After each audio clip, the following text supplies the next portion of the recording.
Good morning. And welcome to the annual Effingham County Diversity Council. My name is Dr.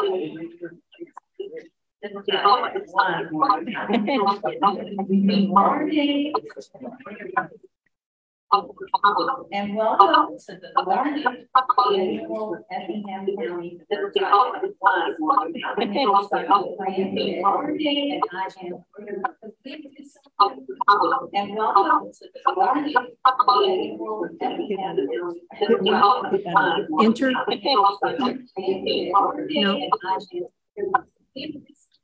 And it must be the Facebook Live. I apologize. We're on Facebook Live too, and I think we've got everybody from Facebook on here to talk. We just don't want to stop. And it must be the Facebook Live. We're on Facebook Live too, and I think we've got everybody from Facebook on here to talk. We just don't want to stop. It must be the Facebook Live. You got everybody that's person said you're not a dog.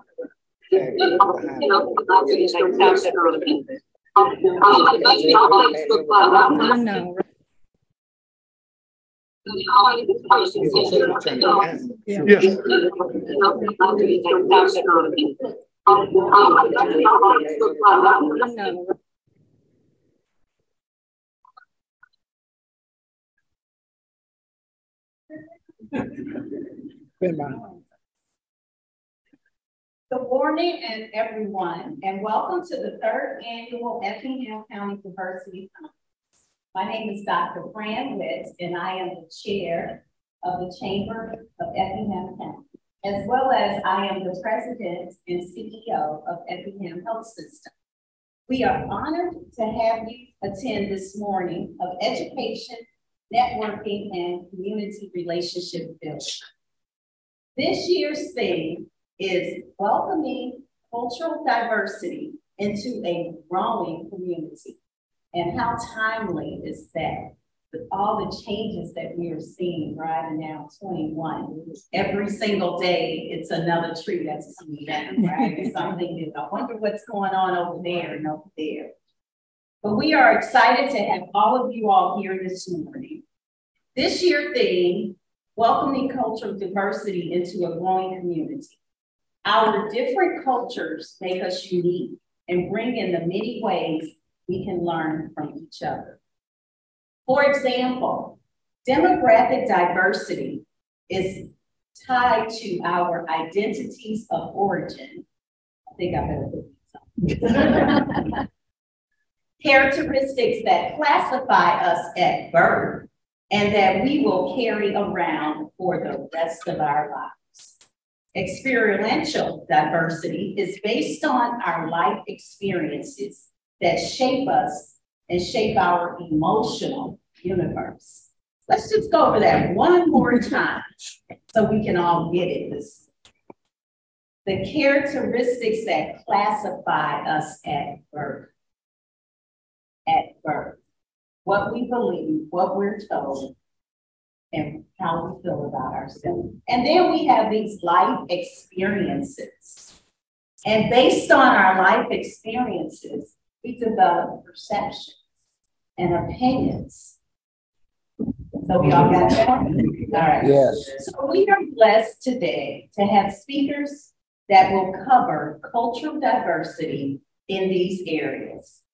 Healthcare, education in schools, the youth perspective, I like that, human resource, faith-based, and disabilities. Every year, our chamber partners with the Savannah Interagency Diversity Council to bring in this education. And thank you so much for continuing to be a partner with the chamber. Before we get started, we must keep things in order. because God is a God of order. We will have our invocation led by Brother Kenny Grant, who is also one of our speakers today. Brother Grant, would you please join me? Good morning. Good morning. Let's look to the Lord. Gracious Father, we're thankful for this great privilege to come. It is, as Peter said, good for us to be here today so that we might learn, might teach, that we might continue to grow in our understanding of the differences, how important it is because of what you have done. Bless our time here today. Be glorified in all that's said and done in every heart's attitude. We ask for some. Amen. Amen. Now I want to introduce to you our host, Miss Valerie Bradley.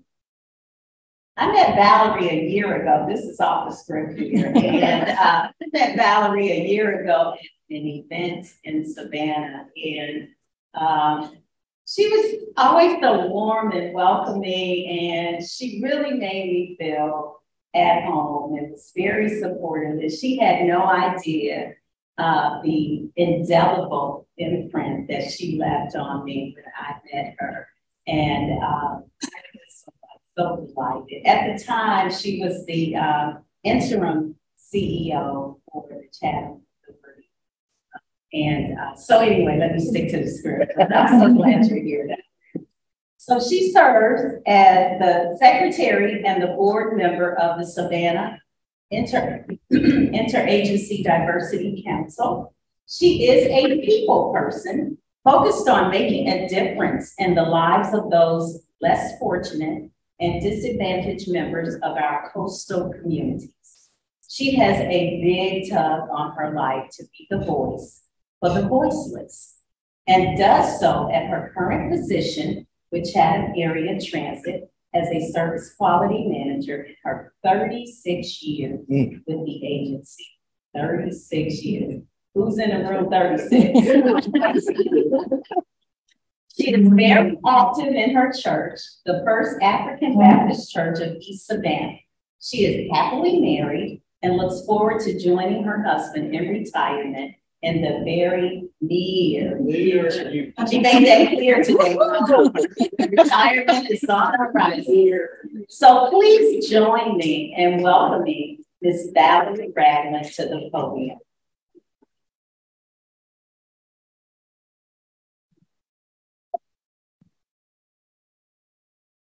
I know.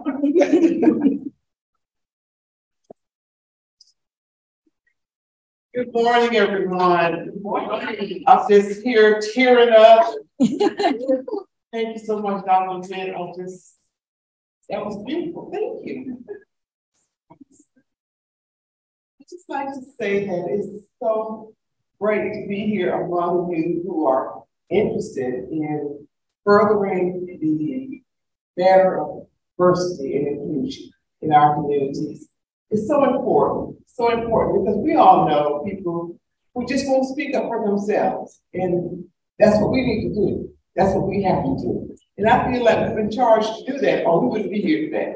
I'm going to tell you a little bit about the Savannah Interagency Diversity Council, which you probably hear some references of SIDC. In 2013, the federal employees of Savannah decided to get together and combine their efforts to support diversity and inclusion within their agencies to assist in the community, not just in their individual agencies, but go out into the communities as well. Since that time, we've steadily grown. We've gained members every year. We are planning to continue our journey in the fields of diversity and inclusion. Like today's summit, for example, we love collaborating with entities to develop and support programs and events that increase appreciation of diversity in our communities and to promote a better understanding of cultures, races, gender, and individual disabilities. And we all know, we've all been touched by someone in those categories. So if we are in a position to help in some way, and it's just some small way, shouldn't we do that? It's just human beings. That is the goal of the SIDC, to help in any way that we can. Our main event is the Savannah Traffic Jam, just held at Savannah State University. We are planning now for the 9th annual traffic jam, which promotes awareness of human trafficking, not just sexual trafficking, but labor trafficking as well. Because it's not just about sexual trafficking. Human trafficking involves so much more, and our annual summit at Savannah State teaches that every year. Please, if you haven't ever heard about it, go to our SIDC Facebook page, and it'll tell you a little bit about the past experience we had in January.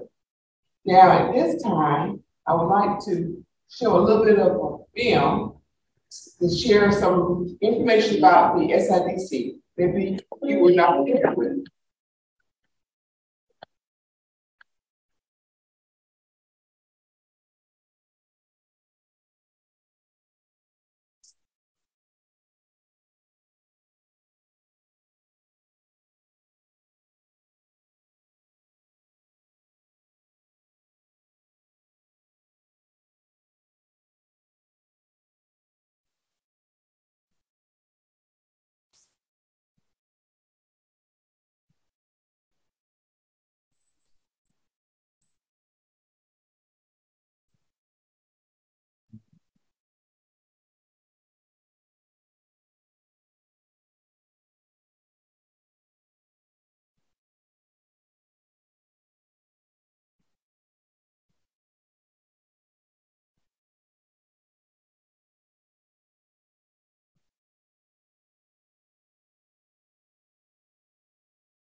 There was a lot of information in a short period of time, but please, if you have any questions, Tina, well, I'll get to that later, but you'll be here.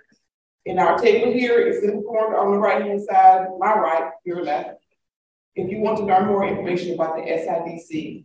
And now, I am so pleased to be able to introduce the moderator for this morning, Tina Browning. She is a dear friend, a sister, I feel, a sister, who has such a huge heart.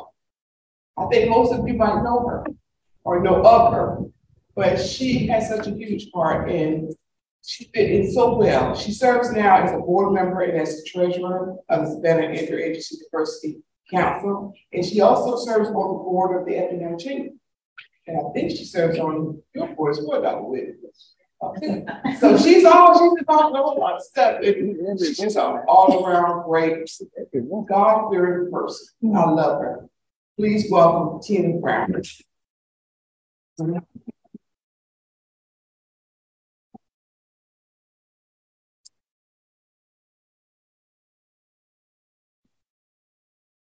What a great way to start out the day, right? Good fellowship, collaboration, nothing like a good community event. But when we're talking about culture, think about it.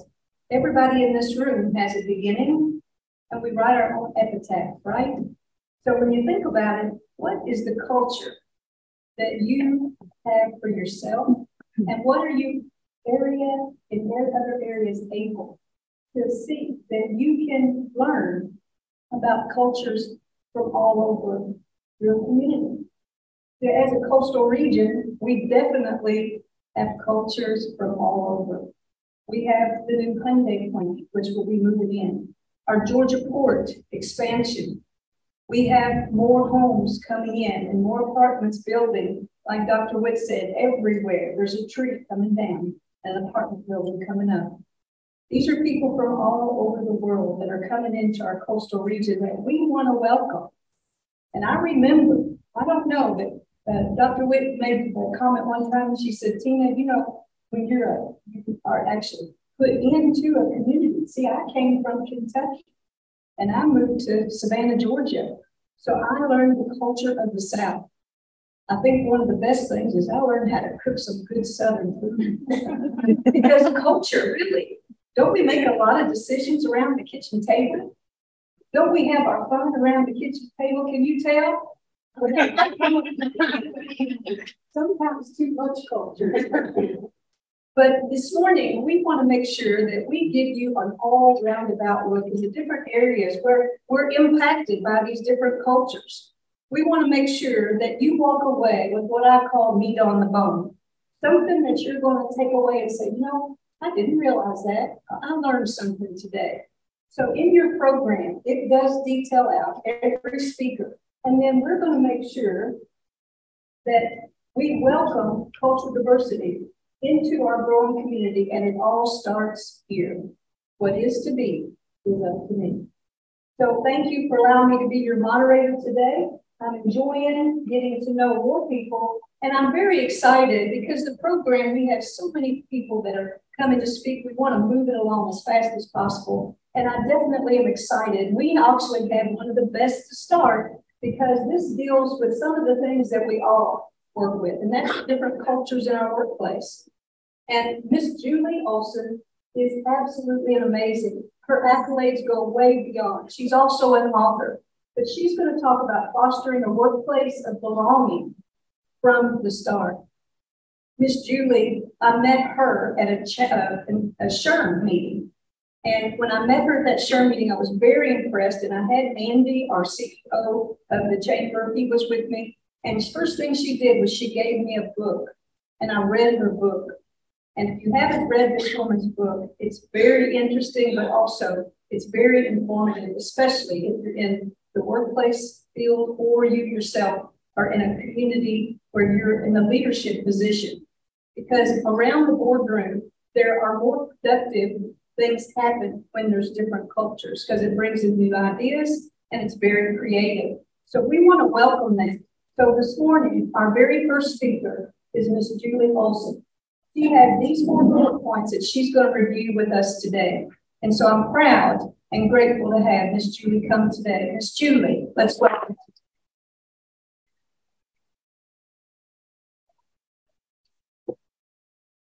You. Can you see me? I normally don't stand behind the podium because you can't see me. But I'll do my best today. And I brought my glasses too. All right, we're going to get started. Thank you for all joining us so early this morning. I'm excited to see so many smiling faces, and my friends over here are already watching me this morning. I'm happy to be here, and thank you for that introduction.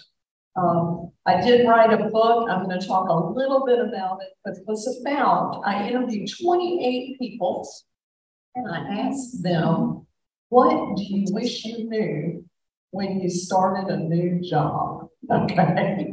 And it was everything from moving from college to career, moving out around in your industry, moving out of your industry, nonprofit to for-profit, for-profit, nonprofit, military to civilian, and even for you into retirement. Okay, so let's get started. And I have some books in my car. So for the first person who can tell me what this number is, you get a free book, signed and everything. Anybody know what this number is? Number of people with disabilities in the Savannah. No. Sorry. Good guess. Keep trying. Not the yearly turnover.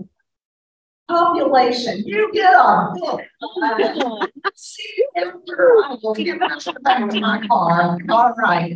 This is actually the population of a 5-county region based on, you saw the census down there, didn't you? Use whatever you can, lady. Up here is a hint. So basically, that's the 5 communities or counties that you're probably competing for staff with. There's more because you're competing internationally, but locally, Chatham, Effingham, Bryan, Bullock, and Liberty County. 2021 statistic on how many people are in that area. And you're saying, well, then over 500,000 people. Why can't I find staff? I know Dr. Wade, you don't have any trouble with that in the hospital, right? I come out of the hospital. Okay. So you know why it is? In Georgia, we were one of the first 6 states to recover from COVID economically and start growing again. That's wonderful, right? Wow. What a good. It comes from the challenge because we hit that mark in September of 2021. And in September of 2021, and ever since then, the number of people unemployed looking for a job versus the job openings is 0.4. Or it's been under 0.5 since September 2021. So now you're thinking, that's why I can't find anybody to work, right? Well, in addition to that, if you look at it, how can you reach out and do that? And to me, it's about making a difference. It's not that you're doing anything wrong, probably. It's just that somebody else is doing it better. And you've got to figure out how to do it better. So I'm kind of passionate about a couple of things, and you'll hear about one of them today. So we're going to talk about, I'm very passionate about reducing turnover and starting people right on the bat. How do you get them in your culture right off the bat? Because, you know, we feel like, well, we should do that, right? That's what we should do. It's the right thing to do. But let me tell you, there's a business case for doing that. And a lot of people don't spend enough time focusing in this area. If you look at it, 1/3 of your employees are going to decide whether they stay with you in the very first month. How many of you say, okay, I need a warm body, go over there, we'll tell you more later, just start working, right? And the problem with that is they're probably not going to be here in a month, and you're going to be going back to that 0.4 market, which you don't want to get to, right? Okay, the other thing is, as you see, 28% are going to leave in their first 90 days. If you don't get this right, they're going to leave in their first 90 days. And a large percentage of them are going to decide the first 6 months if they're staying with you. So you do not have to raise your hands, but I want to ask you, how many of you have really focused on those first 6 to 12 months with your employee? Thank you. There are some good ones out there that, yes, that's what you need to be doing. So let me share a few more statistics.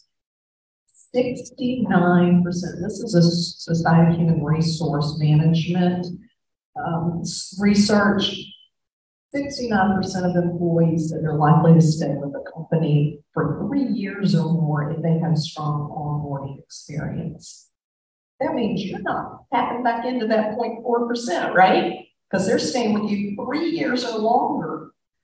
How many of you would love somebody to stay 3 years or longer, right? Okay, they also found that highly engaged employees were 87% less likely to be looking than those that weren't engaged. And how are you engaging your people? That's a big question that you need to, nothing else, walk away with. I've got a lot of questions for you to walk away with, but this is a really important, what are you doing to get your people engaged right from the start? So let's talk about who these people are, right? Well, first let's talk about Gallup, give you a few more outcomes here. These are ways that if you can engage your employees, you'll see benefits. People are going to show up for work. They're not going to call in sick as often. They're going to be more productive. They're going to be more focused on doing the things that you need them to do. I won't read it. You can all read it, but that's the bottom line. You're going to have people where you can outwork others because your team is totally engaged. So let's look at some of the demographics in this area. You look at that 5-county area based on 2021 stats. We had 59% more white, 34% Black or African American, and then you see it drops off significantly. So we, as Georgia, goes out and recruits a lot of international companies, a lot of them are loving this area. We're not used to them, right? We're not like, what are we going to do with these people? Because we are not accustomed to dealing with different cultures. Right. So we're going to talk about that. But here's the ages, and I think, like Dr. Witt said, it starts at birth. If you look at these different ages, they're all bringing a different culture to your organization. They grew up differently. So I started this at age 15 to 19. You know why? Because most of us, those are the ones, they're just starting their job. And you're onboarding them, you need to treat them just a tad differently and not expect that they have the same professionalism that somebody my age has, right? You got to give them a little love and attention and help them. This is your training ground. This is where I had a young boy. I worked at the YMCA early in my career. I had a young boy who I fired because he was my lifeguard. He said he was going to a party Friday night instead of coming to work. And I said, you have a choice. You can work, find a replacement, or not come back. Basically, I was pretty clear. He did not find it a replacement, nor did he sign up for work. I was a certified lifeguard. I took a shift, and he shows up Saturday for his shift. And I said, well, come on in my office. Let's have a little talk. And I educated him on work. Fast forward 8 years later, I'm sitting in the cafeteria at Memorial, and here he comes across the cafeteria. I thought, oh no. He said, can I sit down? I want to say, I'm leaving, right? You know what he said? He said, I want to talk to you. Okay. He said, I want you to know at 16, you woke me up. I am now a resident here. I would have never made this path had somebody not woken me up. Now, I wish it wasn't because I had to fire him, but it was part of learning about job responsibilities. I have a lot more positive experiences. Okay, that was an anomaly, but it is our job even to do those hard training grounds. Okay, hopefully we can rescue them before we get to that point. All right. We also, if you look at this, 38% of them are 50 or above. How many of you have a strong recruitment and engagement policy or focus for 50 and above? Most of us think, oh, they're about to retire. We're out of here. They're not that engaged. Let me challenge you on that, okay? I'll give you an example. My dad is going to be 92 in 3 weeks from yesterday. He's going to be 92. Most of you are thinking, is he in a nursing home? He's not. He is still teaching flying lessons. All right. He purposely, intentionally gave up his pilot's license at 90 and a half because he decided it might not be safe. But he, in preparation for that, bought a huge flight simulator that you really love. And he teaches flying still to this day. He had students this week. He's 92 in 3 weeks. He could run circles. If he was in this room, you would not know he was 92. His office is on the second floor with no elevator. He's just more active than I am, okay? And we have a tendency to discount that age group. There are people that are living longer, they have strong work ethics, and they're wanting to add value. And we need to continue to look at that market. That's 38% of the people that live in our area. So don't discount that. Well, okay, so let's talk about, maybe you're onboarding. I want to challenge your diversity, your thought of diversity. Think about it, not only cultural, but think about new college grads have a different culture than we do, right? Okay, in my book, I interviewed new college grads. And I said, what do you wish you knew? And I was surprised by some of the answers. One of them, who I met her mom in childbirth classes, so I had known her a little while, and she's very bright, and ended up being one of the 40 under 40 to watch in Charlotte. You know, sharp woman. And here's what she said to me: Miss Julie, I have a problem with communications. I said, yes, because now you're an adult. You don't call me Miss Julie. I am a peer. I'm Julie. And she's like, okay, but that wasn't my problem. I said, so what was your problem? She said, most of my life I had sent text messages. I had to send emails. I knew as a professional I needed to be really good at it, but I needed to be nice. I wanted an outcome, but I needed to be nice. So I would write something like, as you might know, we are working on this project. She was in healthcare. Okay, we're working on this project and we need to move it forward. And in order to do that, I really need your collaboration. And could you consider providing me X, Y, and Z by Friday? Guess what? She never got it on Friday. She got a mentor that said, be clear and succinct in your emails. Be nice, clear, and succinct. Her productivity rose significantly. It wasn't that she was a bad person or uneducated. She was brilliant. She just needed a little more love in areas that some of us take for granted. Okay. She also said, and I loved this part, I found out that I only had less than a tenth of what I needed to know to do my job. She's like, when I got out of college with my master's degree, I thought I knew everything and I had all my books ready to go. And I didn't. Guess what? Her employer helped to educate her. She didn't go in and then say, hey, sink or swim. They brought her along every step of the way. She needed more intensive training. And when you look at your new employees that are fresh out of college, and I'm sure, I've worked with a lot of nurse residency programs, I'm sure hospitals get that pretty quickly. Some of the other industries just assume that they have a degree, they're good, right? How about remote workers?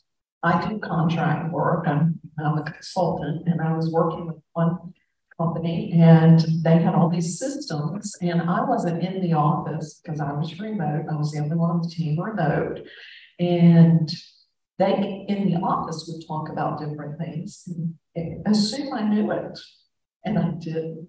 I wasn't as engaged, and so they started talking about some outcomes and Julie didn't have any.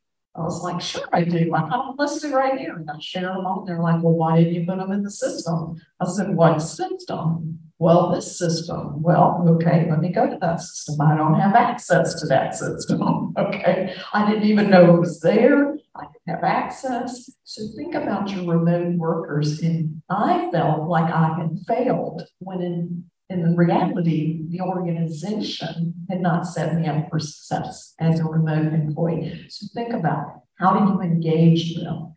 How often do you have FaceTime with them, even if it's on FaceTime or if it's on Zoom or anywhere else? How do you engage your remote workers?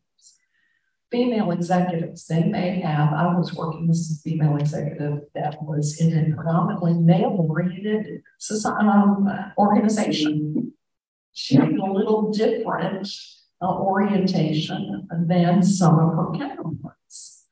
You look at disabled employees, and I know autism is something we think about, but it's growing in the workplace. You look at deafness, look at blindness. There are things that you don't need to look at people for what they can't do. It's what they can do and how can we support them in that pathway. Looking at seniors, I told you about my dad, but if you hired me, you might need to spend a little more time on technology than you would my college grad friend, right? But we have a tendency to do a one-size-fits-all onboarding process, but you need to customize it. Now, the exception is my dad, who has this super big bird. I don't know, his whole simulator is based on all this technology and he's rebuilding engines still and all that. That's not me, okay, and not the average senior. So you need to think about what kind of additional support might they need. Single parents, they're going to want to know what happens when my child's school calls. I know I had somebody helping me with orientation on her first day. She was an internal transfer and helped me with orientation. And she looks at me and she looked a little flustered. And I said, what's going on? She said, my son's school called. It was out here in Effingham County. Actually, my son's school called. Somebody dropped a desk on his finger and they think it might be broken. But don't worry, I'm trying to get my mom to go get him or somebody, a neighbor. I was like, stop that. You're his mother. Get out of here. But she didn't know it was okay. You know, you have to let them know what's okay. And then international cultures. I've had the privilege and the honor and the thrill of working in Scotland and in Taiwan. And so let me tell you, we don't have enough time here to go through every different culture in one might happen. But I can tell you a couple of things that I learned from my experience going the other way, okay? I went to Scotland and you're thinking, okay, they speak English, they write Roman letters, you know, we're good. I'm sorry, they do not speak Scottish. Okay. I got there and it was after jet lag, 20 people welcoming me at a reception, and I was really excited. They were very nice, but there were 20 people speaking in deep Scottish brogue, and it was all this noise all around. And I'm like, hey, can I just look at you and look at me and let me read your lips, right? I had no idea what they were talking about, and supposedly it was English, okay? So when you have people from other states, other countries, they might not know our languages. And then I always, when I work internationally, like staying with those families because I learn more about their culture. So I stayed with the family and I said, oh, when I got home from work, she said, well, listen, for dinner, you're gonna have a lot of potatoes. That's kind of odd. And I said, really? Potatoes? She goes, yeah, you're gonna have a lot of potatoes. I said, Mary, what's going on? And she said, well, because all my friends are teasing me, I haven't fed you haggis. So we're having haggis, but you're going to have a lot of potatoes. I appreciated the fact that they didn't say, oh, we're having haggis and you're going to love it, right? It's like, we are having grits for breakfast. You're going to love it. And they're going, what? Okay, be understanding, because that was a huge challenge for me when I went to Taiwan. I don't know why I picked Taiwan. I'm not a seafood person. I go to an island, okay, predominantly seafood. And so, and what I learned there was, as the guest, that they served me first. And I was waiting for everyone else to start. No, they wait for you. They serve you, and then you eat it, and then they eat. So you can't even pretend. And so I tell you that to say, be careful of assuming that these foods that we love and adore, that Southern cooking. They even told me, we're going one time, I think, you're going to speak at Chicken Mountain. Chicken Mountain. What is Chicken Mountain? You can have any kind of chicken you want. I'm a Southerner. We're having fried chicken, barbecue chicken. You know, I'm excited. Imagine my surprise when we're at round tables like this. It took me a while to get over round tables, to be honest. Around tables like this, they bring this bowl in the center, and they have taken the chicken, chopped it all up, put it all in the soup, and they stirred and brought up the head. As the guest of honor, I got the head. Well, here's what I did. I looked at my interpreter and I said, hold on. You know, I looked at the waiter and went, just a minute. I looked at the interpreter and I said, is this a delicacy? And he goes, yes, the head is a delicacy. And I said, so that means this is an honor. And he said, yes. And I said, I don't believe my host is ever going to be able to come to Savannah and allow me to honor him. Is there any way would it be okay if I offered this to my host as an honor and gratitude for his hospitality? And he's like, oh, join. You know, and he goes, he's excited, and he hands him the chicken finger. But don't put people in that situation. I tell you that, don't put people in that situation because they may or may not like our food. You gotta ask. So the best thing that happened was my Chinese dad, Steve. He gave me an English name so I could remember it. My Chinese dad, Steve, when I come home, he'd say, what surprised you today? And what can I help you understand? And if we think about that with our employees, because I said food, dad, food surprises people all the time. So when we go to a wedding feast, he would say, all right, we had sign language on what I didn't want to necessarily eat. And he would make a Chinese excuse for me. So don't put your employees in that perspective. When you bring in people from international cultures, you can offer, help educate. But it was wonderful when he told me about the Skippy peanut butter in the cake. Okay. So think about that. How are you going to bring them? Then where do new employees struggle? I can tell you a few common themes from the book, the people I talk to. One, socialization. How do they know about the culture of your company? How they fit in? This was a big one. Who are they going to eat lunch with on day one? I never thought about that, but I used to interview new employees every month that had been in the organization for 3 months and say, you know, what were your surprises? Where could we get better? And they said, day one, we don't want to bring up lunch if everybody's going out. We don't want to plan on going out if everybody brings their lunch, and we don't want to sit by ourselves. Never even thought about it. And at that point, I've been doing orientation for almost 20 years. You know, I mean, we did have the manager eat with and meet, or someone from the team meet with the employees, but I never knew it was such a big issue. And what we didn't do is, from an HR perspective, is let them know that. We had it covered. We didn't let them know that. And that was a big struggle. So think about, how are you going to socialize them in your culture, in your community? Because we lost people because they didn't connect with our community. Okay, so how are you going to socialize them from that perspective?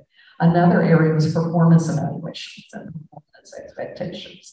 You hire somebody from, all right, I was in healthcare, so if you don't mind, I'll use a few examples. But you hire a nurse from one area and you think a nurse is a nurse is a nurse, right?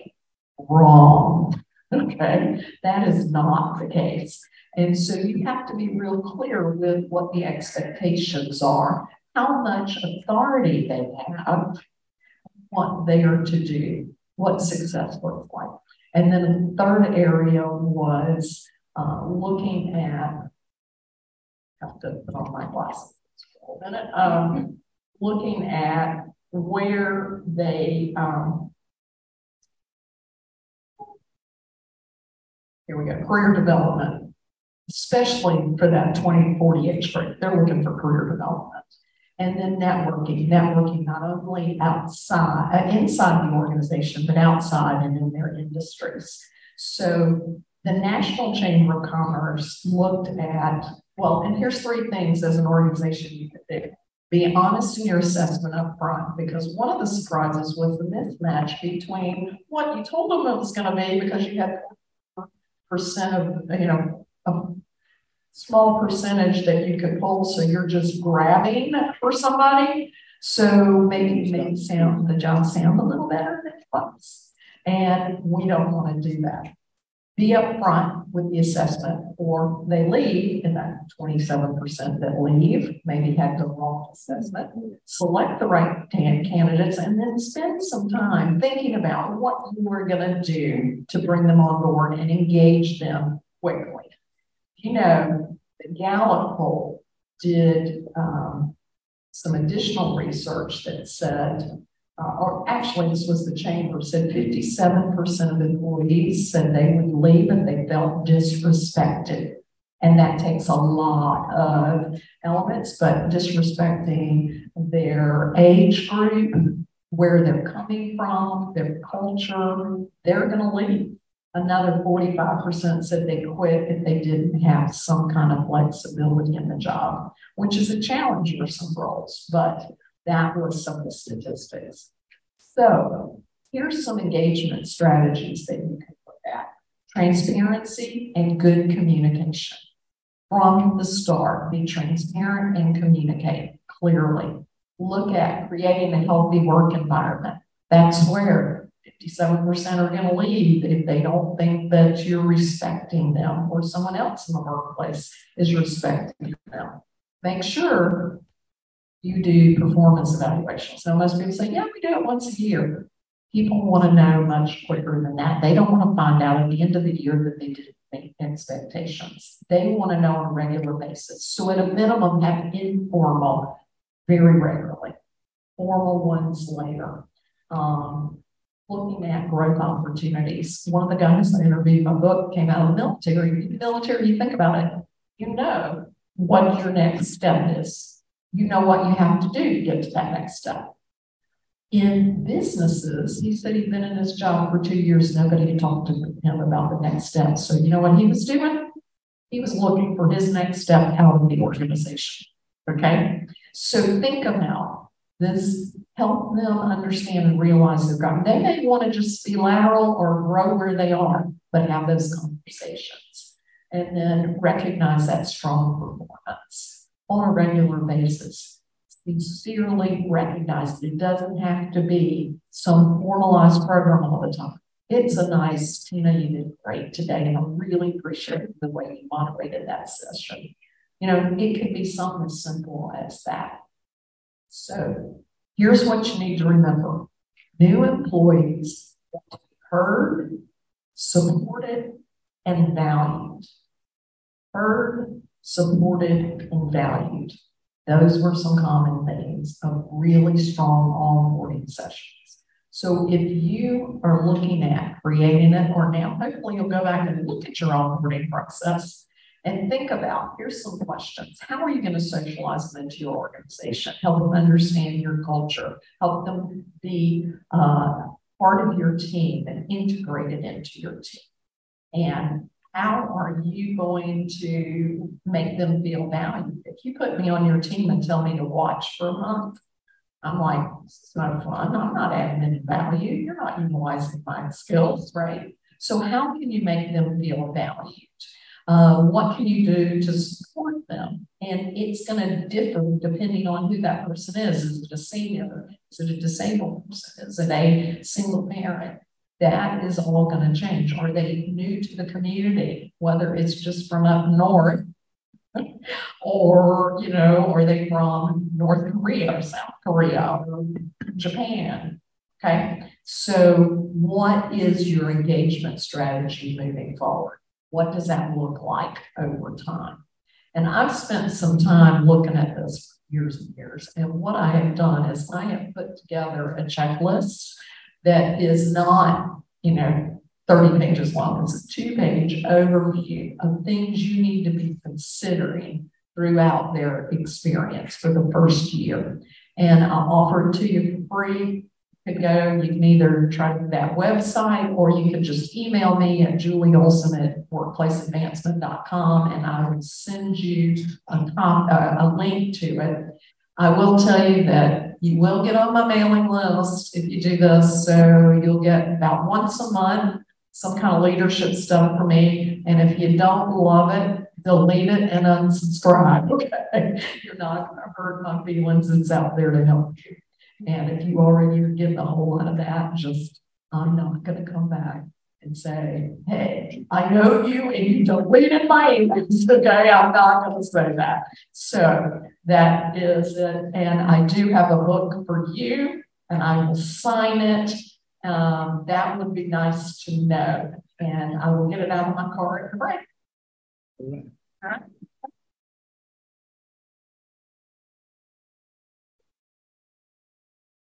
All right, then. Thank you so much for coming. Your invitation, giving the book away, the sign was really nice. Pretty good. And listen, we want to say thank you for your time today and giving us you say put a little piece of the SIDC and the chamber for. Oh, good. Say thank you for the whole. Thank you. Oh boy, y'all don't know how I'm introducing you to this man. Got the screen up here. Okay, so I want to introduce you to a gentleman that I've known for quite some time. When I moved to Savannah, he's one of the first people that I ever met. He's taught me a lot. For those of you who don't know, I'm a balloon artist, and we decided he was going to take me with him on a missionary trip all the way over to Nicaragua. And of course, when you're making balloons for kids, that's something that they get, but it doesn't last very long, right? But there was a gentleman that made a stage, and he said, Tina, I'm going to make a stage out of PVC pipe. He said, you'll be able to use that. Well, I was ready to take that stage apart and do something with it. He said, Tina, before you even leave, he said, they're going to have that completely apart. They're going to be using it in the ground for plumbing, and they're going to make dresses out of the little, the little things that, they can make dresses out of for their children. He taught me a lot. Brother Kenny Grant is one guy that I admire very much so.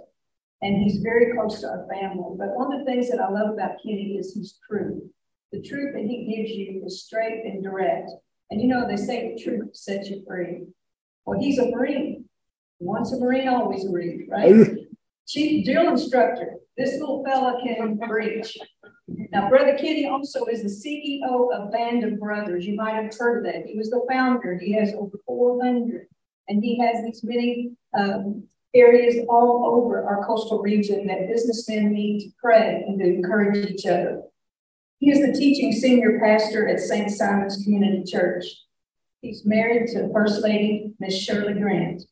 But one of the things he said, Tina, make sure you tell him I have 4 kids, and I now have 7 grandkids. I want to say thank you for Brother Kenny, and he's going to share with us many colors.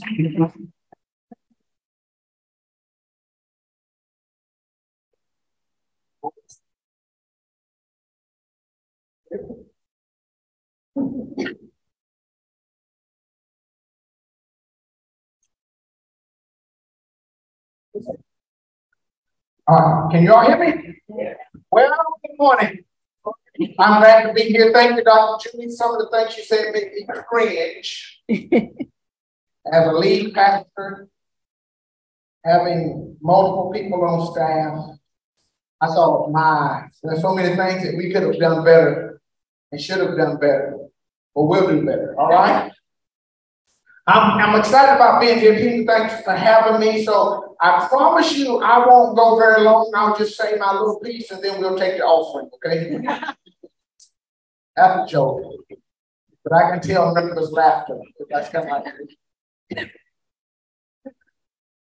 So you see my talk is about a coat of many colors, and we're talking about this business of cultural integration, the value that each one of us bring to the workplace, to the community. I'm of the opinion that you cannot have unity without diversity. It's a fact, right? Like, don't argue with me. You've got to have unity or diversity to have unity. You'll forgive me, I'm a preacher. God said about Adam, it is not good for him, Adam, the man, to be alone. Have you ever syllabalized the word alone? Here it is, all one. Not good for him to be all one. So I'm going to give him someone as a partner who is different. and the two shall be one. That's the concept. Think about it. You have alone oneness, but together oneness is preferred. Did that get in? Alone oneness, being all one, but together oneness is preferred. Two are better than one. If you can have together oneness, it's called unity, and there must be difference to have this oneness. It is the difference that makes the difference. It just is. So I'm a student of human behavior. I like watching people. You might call me nosy. But I like watching people. I like watching the room. I like coming into a place and seeing how people interact. I've gotten a chance to know and meet different people here. Everybody ought to know Joshua over here. Everybody ought to know him. Okay? I had a chance to talk to Joshua. He's amazing.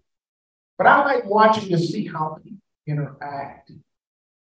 Like we're here talking about diversity this morning, and there's a difference, and we ought to, that brings a difference. But I just watched this right here in this room, and how willing, maybe, or even unwilling we are to move out of our own space into someone else's space and get to know them. Because my view of you will change when I see your value.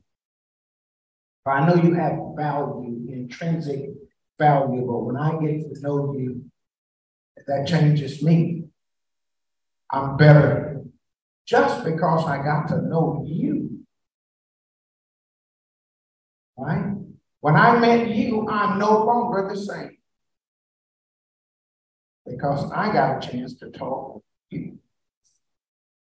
So you've made me better just by getting to know you. Okay? So I brought a prompt today, and I like to give this little poem because it illustrates what we're talking about. 6 humans trapped by happenstance in the dark and bitter cold, and each one possessed a stick of wood or so the stories told. Of the dying fire in need of logs, the first person held hers back. Because on the faces around the fire, she noticed that one was black. The next man sat across the way and saw one out of his church and just could not bring himself to give the fire his stick of birch. While the next man sat in tattered clothes, gave his coat a hitch. Said, why should what I have be used to warm and fill the hitch? The rich man just sat back and thought of all he had in store and how to keep what he had gained from the dirty, shiftless poor. Well, the black man's face bespoke revenge as the fire passed from his sight, and all he could see in his stick of wood was just a chance to strike the white. And the last man in this forlorn group did not with what was gained, given only to the ones who gave to him, was how he played the game. Now those sticks of wood in death's cold grip is proof of human sin, but they didn't die from the cold without. They died from the cold within. A complete failure to see the value that they brought and the value that everyone else had. Now just think about this. I don't really thought about this. But the word culture is a great word. You know where it comes from? Here it is. The word cult. Meaning So, you know, me and my group will cope. The people who look like me, act like me, think like me, feel like me, walk like me, we are our own cult. Until and unless we allow ourselves to be contributed to, and we allow ourselves to contribute, we're just a cult.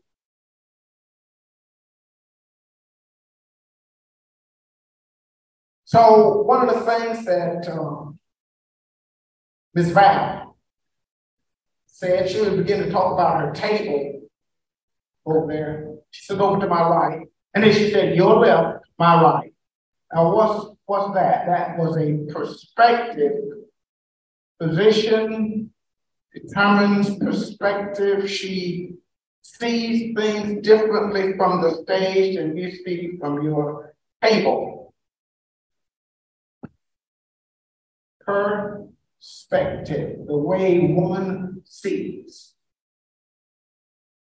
And we see based on what we've learned and how we've been brought up and all those things. So every one of those people around the side who had something to contribute and had something that was needed by others, they died because of their failure to see their value to the community and each person's value to them because of the way they saw. And to be sure, we all have these things upon how we were raised, where we came from. But, you know, this is what mama and for those who don't, it's still English, I'm still English, but this is what cultural thing. This is what mama and them taught us.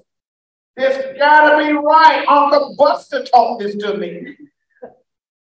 Stuff that is so deeply ingrained and ensconced in our psyche, and the way we think, and the way we feel, and the way we see, and these little prejudices and preferences that keep us from seeing the value in others.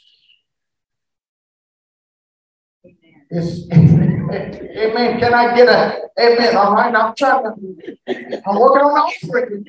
I need to know where I am, where I need to work a little harder. But it is so fundamental. I think the thing she was saying just a minute ago, Dr. Julie, I was in Thailand. I had, we have a church we plan over there, and I was over there, and the culture, but they are almost unoffendable people as a group. I had a doctor go with me who managed to offend them. I get with me after this, I'll tell you who he is. All right, no, just joking. But their culture, a part of their culture, is just to show such appreciation for other cultures, for other people, to yield the right way. All right, ever occurred to you, be good to just yield the right way. But it's such a beautiful thing, because when I landed and I got there, we went to our church. And in church, there were these girls that looked like porcelain dolls. They were doing praise dances and all of their regalia. It was beautiful, and I just sat there in awe of the people, but I was thankful to God for the difference, the genius of God to make us different.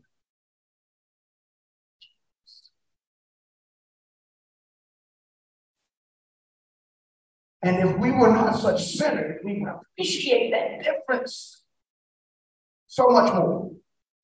I would appreciate your giftedness and not be threatened by it. Your skills, your insights. things that God has put into you, I mean, right down to your amino acids. I would appreciate that if I were not such a sinner. I wouldn't be threatened by that. I wouldn't be afraid of that. But God intends for us to see the value in others, understand our value when it comes to community. You know that story in the Bible, the coat of many colors. You know, Dolly Parton sings a song. We talked about this, about the coat of many colors. Hers was a patchwork coat because she was poor. But, you know, they took old socks and t-shirts and all that. Her mom made that coat. And to her, it was the most beautiful thing she'd ever had because her mom made the coat. In the Bible, there's a coat, many colors, and a person named Joseph wore that coat. It was a beautiful coat that signified that he was the favorite son. And so I brought my coat of many colors today. Now this is a regular.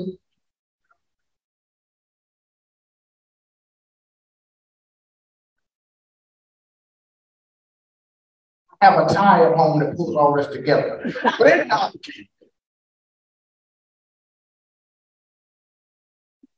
this is just a regular khaki coat. A friend of mine named Chris Robinson, who's a painter, he had a jacket on like this one time. I thought, good night, that's interesting. One thing about this, you cannot be ignored when you got this on. That's the truth. People will whisper about you, but they won't ignore you, that's for sure. You ought to see me sometime. We have our fall festival at the church house. Calvary, we call, what do we call it? Trunk or treat. Trunk or treat. And I'd wear this thing and I'd have on my plain pants, striped shirt, a colorful bow tie, my orange shoes. I look like a survivor of an explosion down at the Sherman-Williams. Anyhow, I love this coat. It's all oil. And he painted me one. I said, man, I like that coat. It's different from this one, but he painted it and brought it to me. And I love this because it is a coat of many colors. And I kind of see diversity in our community this way. Beautiful tapestry. Right? Not painted by Chris Robinson or somebody, but by God. God intends it.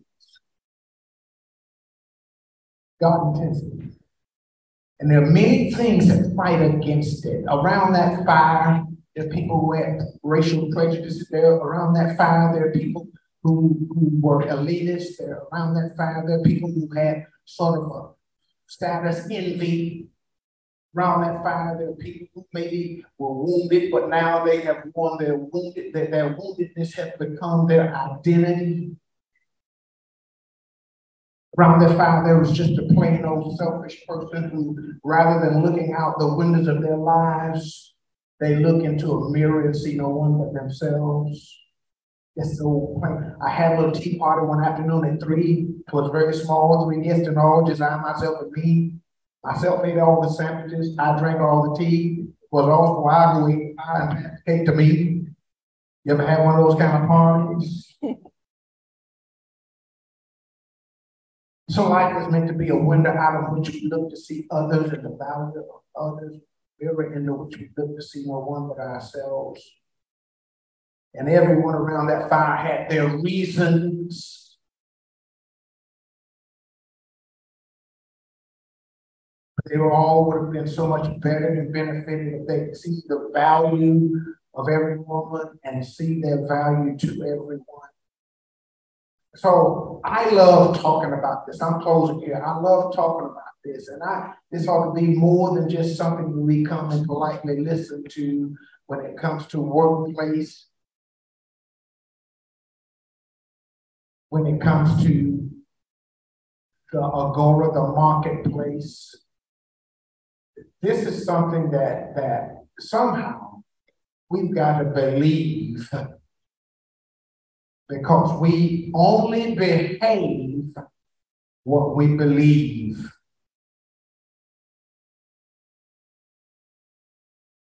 Now listen, we only behave what we believe. We don't behave what we say we believe.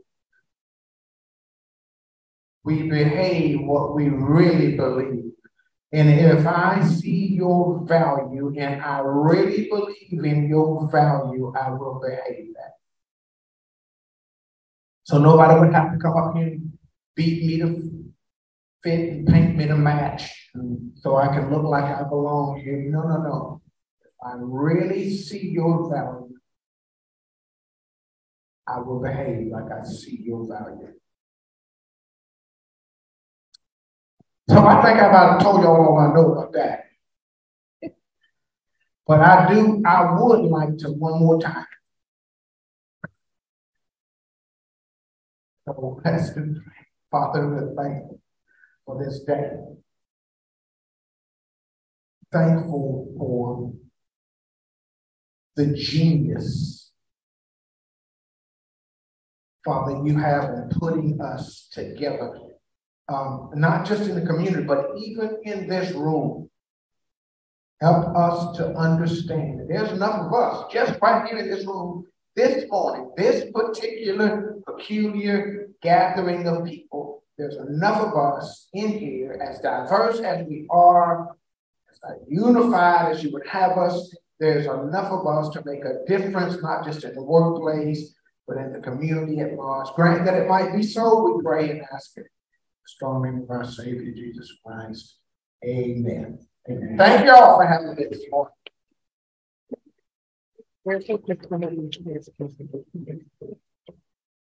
All right, Brother Grant. Did y'all enjoy that? Let's get All right, my bag of stuff. I do love my stuff.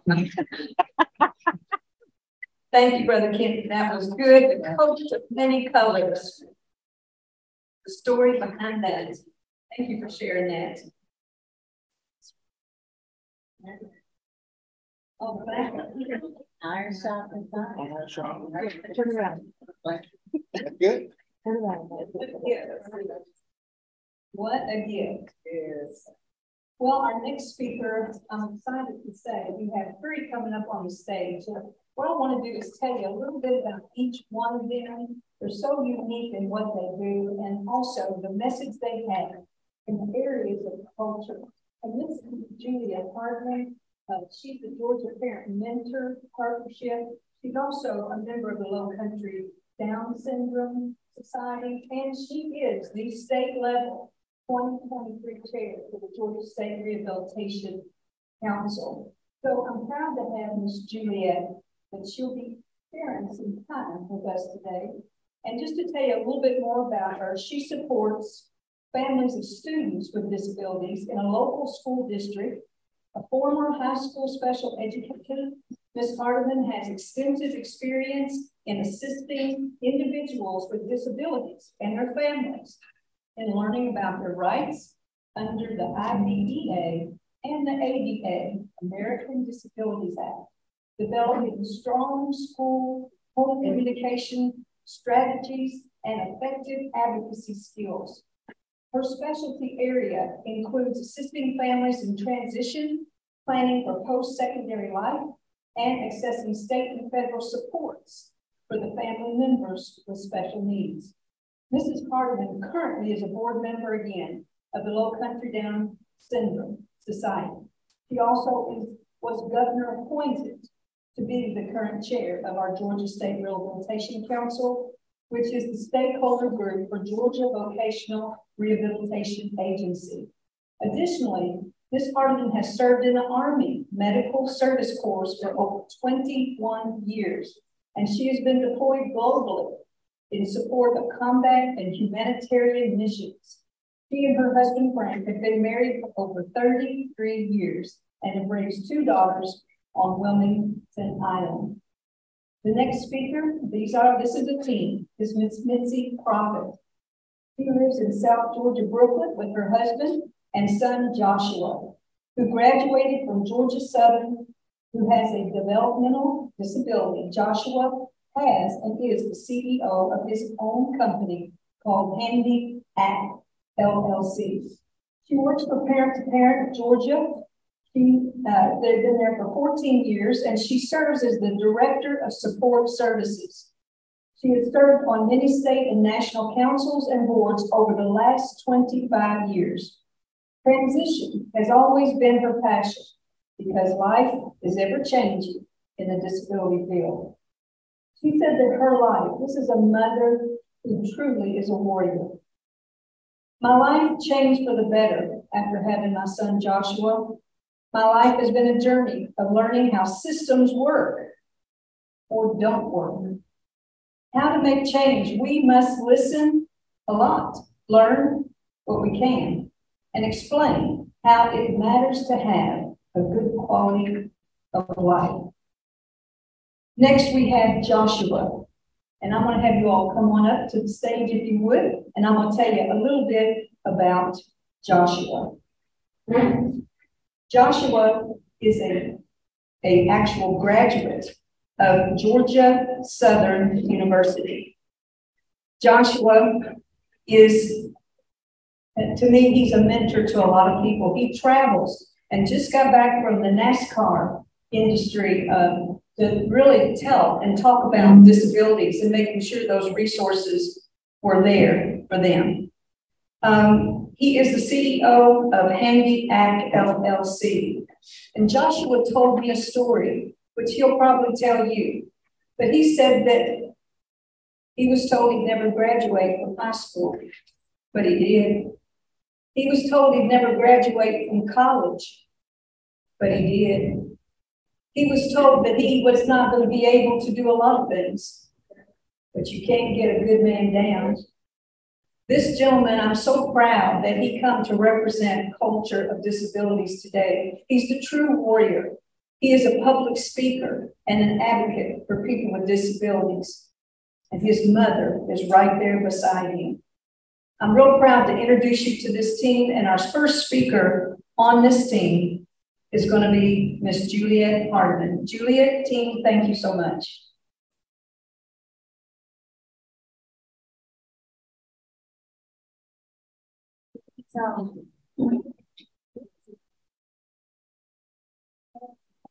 That's it.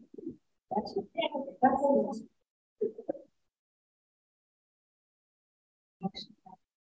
it. And then remember, we've got Q&A if y'all have any questions for any of our speakers.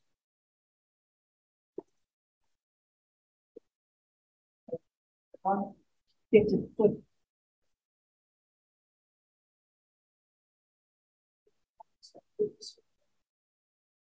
Testing. There you go. See, so I'm going to do the bit closer for my accommodation. And then, well, good morning. I'm Juliet Hardeman, and I'm really happy to be here. I have known Mitzi and through her son Joshua for 10 years, and that came about when I became a part of the Georgia Parent Member Partnership. And Mitzi and I had an opportunity to present a lot together. So I'm going to tell her to go ahead and pick up the microphone. Give Joshua one, because we play off of each other, being school and being state, and then being a consumer of services, the boots on the ground stuff. We kind of done our presentations in the past. Did I mess you up by coming too close to the screen? I'll go to the center. Okay, yeah. But anyway, happy to be here.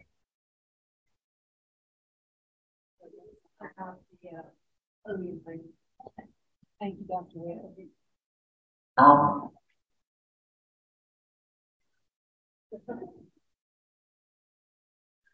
I'd like to share a little bit about my journey into the world of disability services. I was a special education teacher. I started teaching back in 1987, which I hate to say that out loud, but I came from Georgia Southern College, which turned into Georgia Southern University the year I did graduate. And I was really lucky. I got a job down in Savannah, Georgia, and worked at a high school with kids who had moderate and severe disabilities, and I just loved it. Back then, it was very different. I had an open campus. I rode my bike to school. I lived in Thunderbolt, you know where Thunderbolt, Georgia is.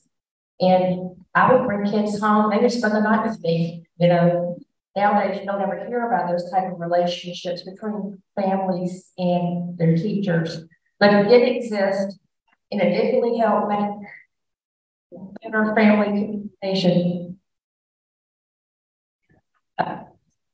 But I did have a diverse career. I was in the military at the same time, and I was really, because I was a special education teacher during the week. Yeah. I think I'm going back up. Yeah,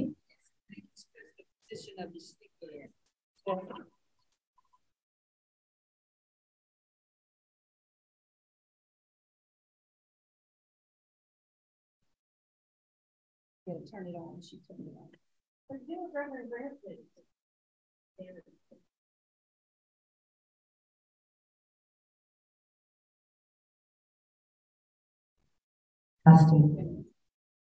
Better. Okay. Don't move so much, Julie. You have no idea.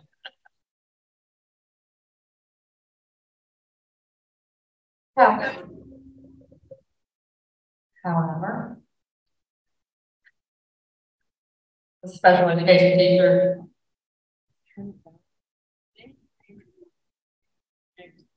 I have to think about, I don't need the microphone. I was a high school teacher. Turn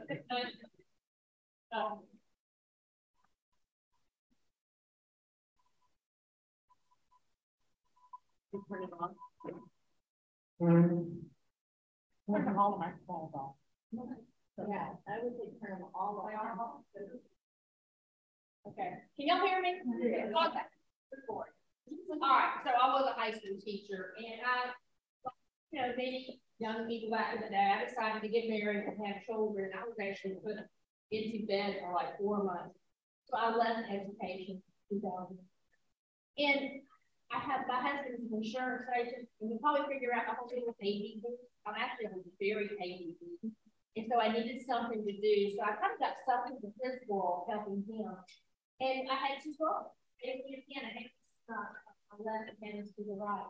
And my oldest child developed a family trait called obsessive compulsive disorder. And it runs through my entire husband's family. With the hoarding piece was with his mom, and just the excessive OCD with my daughter. I was desperately looking for resources. I had been that former special education teacher. My husband was an insurance agent. You know, we have all the medical providers. Find a psychiatric psychiatrist. But what I found actually, believe it or not, was parent to parent. And actually with a parent of a kid who had OCD as an older child. And so I got a lot of good tips. Through that, I learned about the Georgia Parent Partnership, which I love. It's a collaborative effort between local school districts and the state board of education. And parent members are first parents of kids with disabilities. That's the criteria for the grant. You have to be a parent of kids with disabilities. It's a part-time job. And we work with families of kids with disabilities to improve family engagement. Because if you got families engaged in the education process, we improve outcomes for our kids.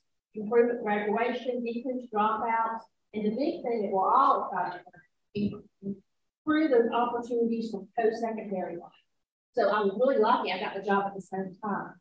My youngest also has what we call kids with disabilities. She has dyslexia. And she's a junior at UTA right now.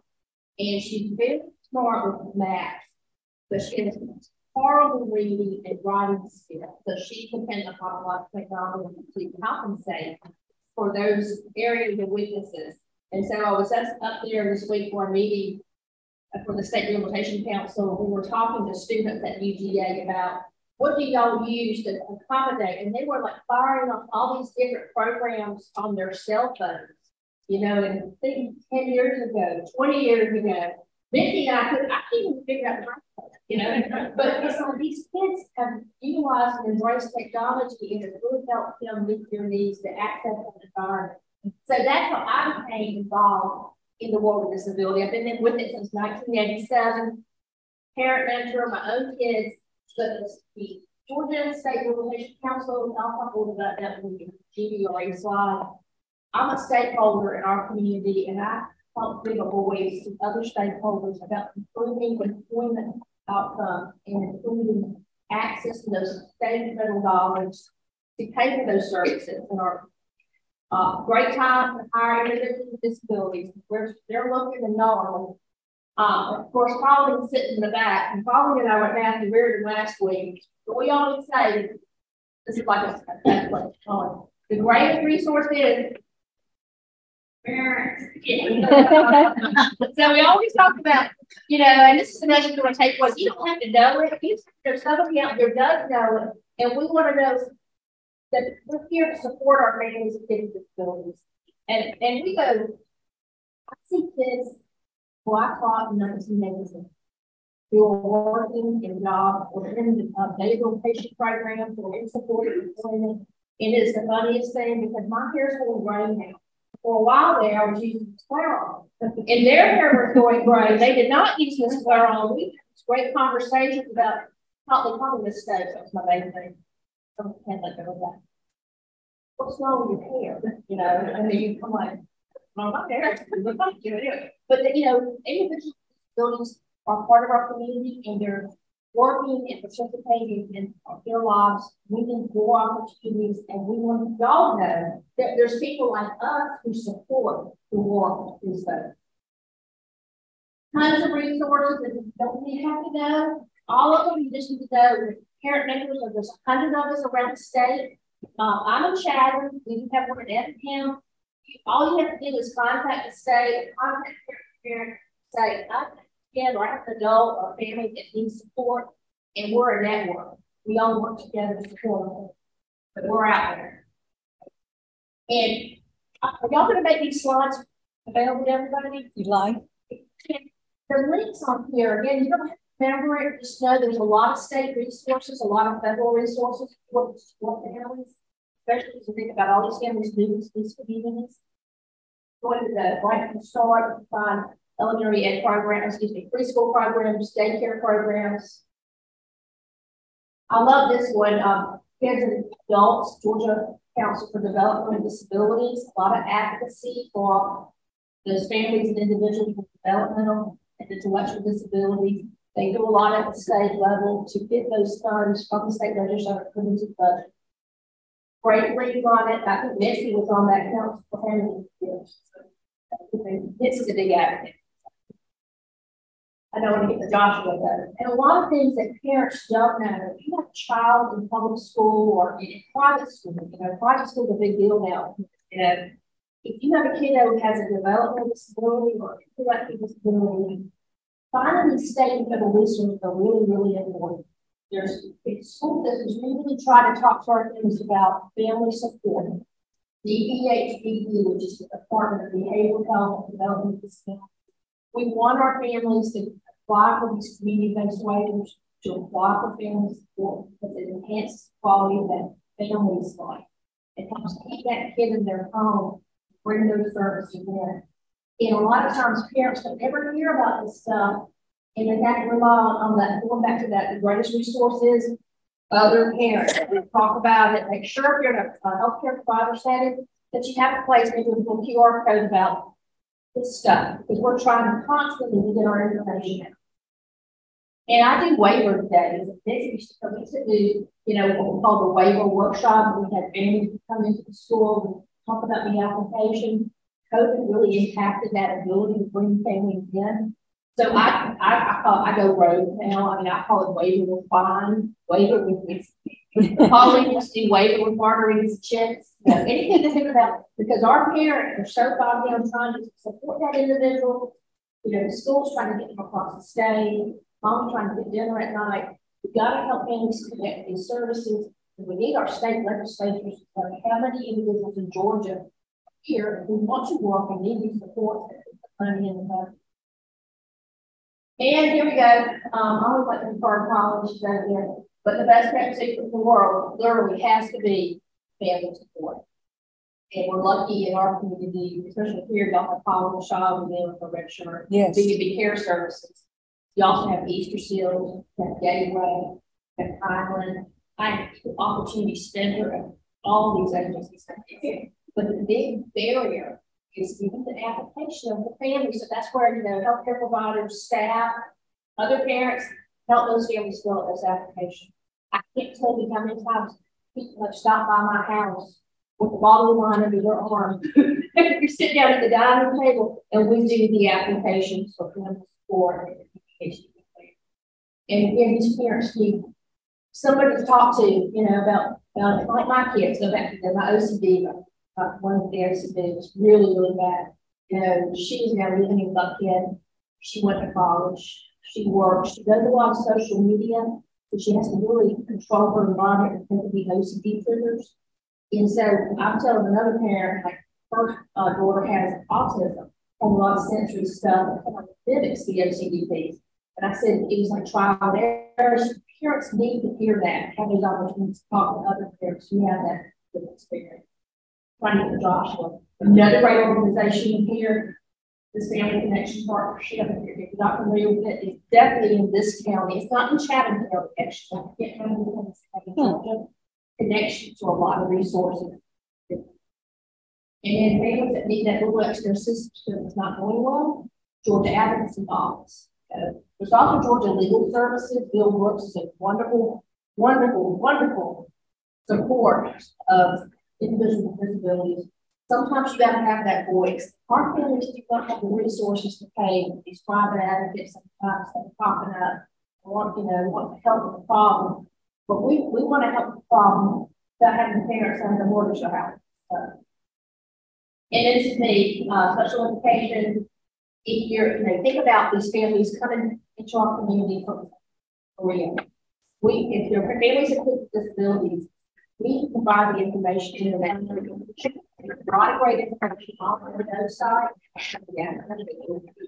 About parent engagement, resources, where to go if you have a problem, what to do. It's really hard for our families ever to really get into the website because they're just coming into their school districts, just trying to get to their school website. We really count on our partners to say, yeah, we go on the Go website and find out who the contact is in Georgia for this area in our community. Send you to. And it's I love parent mentors. Call us, use us. Again, we want to provide information to families about how to increase outcomes for your kids, how to help them reading, writing. I call it ABCs. And it's behavior and concentration. That's the three things we want to put you on set. You got to come to school, you got to act right, behavior, and course completion, you've got to meet the requirements. I work in high school. So in high school, that means 43 credits. It is an exciting time for our kids. We have more kids than ever before meeting the requirements of that high school department. We have more students with disability training before going to college, going to technical school, going into the workforce. We have it. The area that we need more support in, when you think about those jobs for our kids who have maybe developmental disabilities, intellectual disabilities, and they need that little extra support, that's what we need the businesses say, I'm going to learn more about how I can be more welcoming. This is not just ADA, this is customizing the place in your business for somebody who has a disability. And we're looking, and going back to this agency, that's the stakeholders I represent. There's lots of state and federal funds to support individuals who want to work in businesses called Georgia Vocational Rehabilitation Agency. And we want to be there, support y'all, and also support me too. And I know I blasted your gut because I really want you to feel Joshua's feeling. We're good. I'm going to try. Yes, please do. Okay, can you hear me? Yes. I'm not a good script. Joshua probably might say that. He said like okay, so my name is Mitzi Proffitt, and I am here to dual roles. First role is my day job, which is I am the Director of Support Services for Fair Georgia. And I did start 14 years ago as a navigator team, volunteer, and slowly work myself up the rank, being a parent of a child with disability. And I never wanted to work in the field that I lived in because who wants to tell the good, bad, and ugly of what we have to deal with? But it has become the journey of my life, and it is the purpose that I always think God gave it. Because I can tell you some really awful stories, but I can also tell you the highlights of the story which I've lived today. So Parent to Parent, what we are the nonprofit for the state of Georgia that helps anybody from birth to 26, and even after that, we still help you. We cover all, how many counties do we have? 126. 159. See? Yeah, this is the numbers. Never forgets anything. Counties, and we are really a point of contact. So if there's any services for anybody with a disability, we are a point of contact. For school services, we are that point of contact. We are under IDEA as well. A lot of times, if the school systems have an issue with a family, then what happens is Juliet's the first one to say, call Mitzi, because we're not advocates, but we have a lot of training. So where GAO is on one slide, a lot of times GAO will send families to us because we're not lawyers, but we are a family or a parent with a lot of different background. So again, we are trained. We work with Office of Special Education in DC. I am the current Dr. That's upset. So I am the current parent training. I am the PTI director for the state of Georgia, which means I'm the person that reports to OSEP for Georgia. I'm Dietary, which means it is the data that reports it for every child with a disability in the state. But the main thing is when a parent calls us, they're very upset. We're not good in Georgia. We could do a lot better. The schools are good. Medicaid is not good. We do not support our families. And that is us as parents not telling our legislative, our governor, everybody else what we need here in South Georgia. I'm big about South Georgia because I live in South Georgia. So I'm the biggest pusher, as well as that will sit in the back room back there, and as well as that one right there, we have to speak up. So I'm a pusher of it is our charge to make things better for anybody coming to our area that we need to make things better. So parent to parent, we are a point of contact. We give services, we have core services, we match parents with other parents because a parent calls, they want to talk to someone in like me. You know, if you have a child with cerebral palsy, I want to know what it's like to have a child with cerebral palsy. Well, I can tell you what it's like versus you call and you have a child with Down syndrome. You don't want to hear something generic about that. That fern is very pretty. How did you water that fern? You know, you really want to know specifics about what is my child going to be like when they get older. Are they going to be able to walk? I don't know. Are they going to be able to sleep? I don't know. You know, you're just so upset and you want to know what it's really going to be like.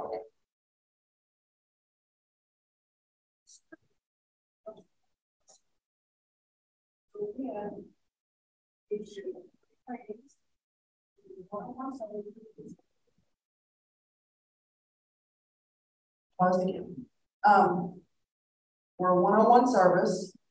We give services. We match a parent with another parent. We have navigator teams. We go do outreach events. And again, we are pretty much I don't want to say we catch all, but we are the one thing that if a parent has had any services, tell them to call us. That's why we're there. A lot of times it is emotional service now. It is health issues. A lot of times when we work with children's medical services, we work with the hospitals. A lot of it after COVID is the wellness.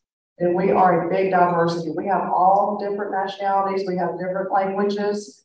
We are big in that way. We do trainings in different languages. We welcome anybody coming into from another country.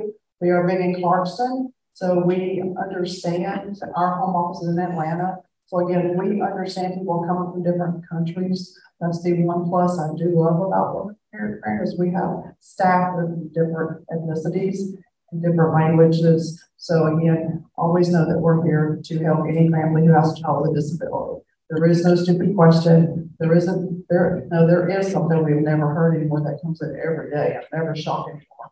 And I will tell you, sadly, the stories are not always happy. But there's nothing better than a parent calling back and saying, I was just so happy that you listened to me and you didn't judge me. Because sometimes it is needing that ear to listen to them.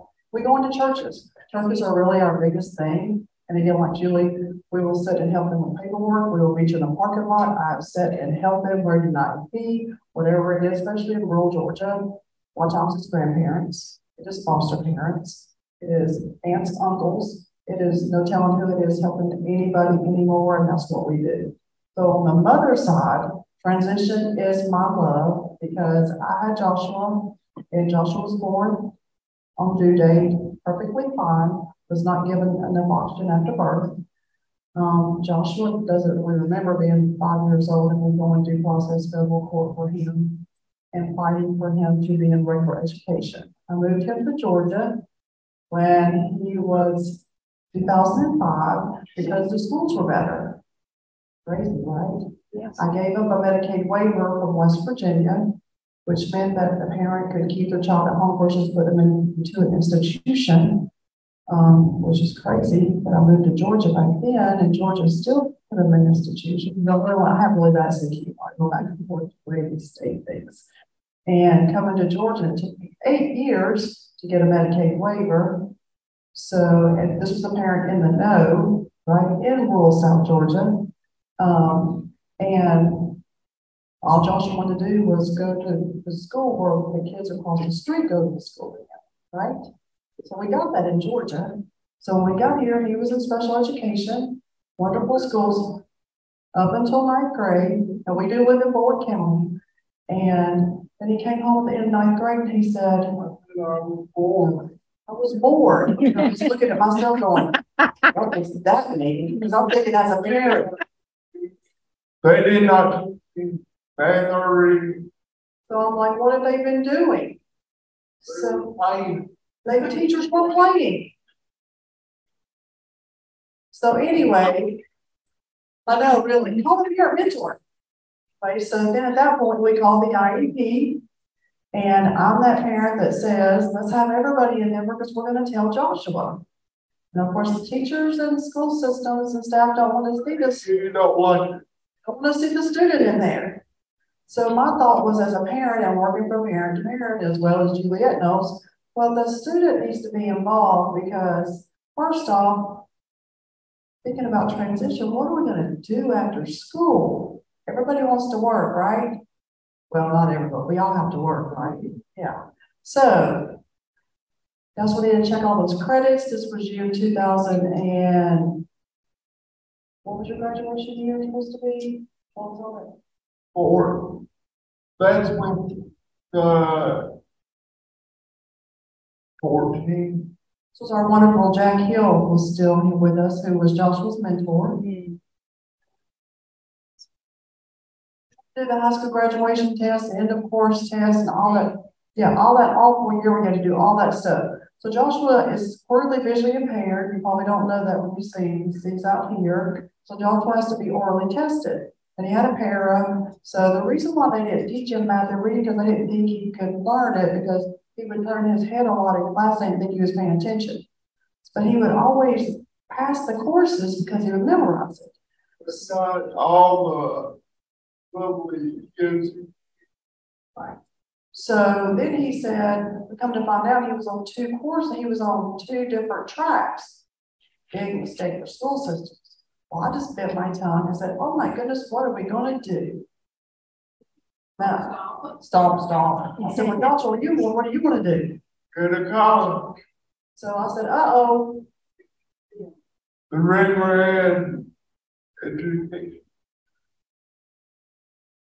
I would have to go back to school. I did not want. He didn't want to go back after the year he was supposed to graduate. Plus, at that time, we could apply for waivers. So we applied for waivers, which was a nightmare because there was thousands of people that were probably mine and Julie's age as well, which we're not dating ourselves, but there were thousands of people.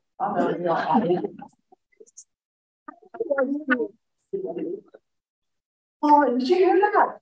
Okay, just making sure everybody heard that really loud. So this is how education affects people in years previous, y'all. This is how we really have come forward in education and testing.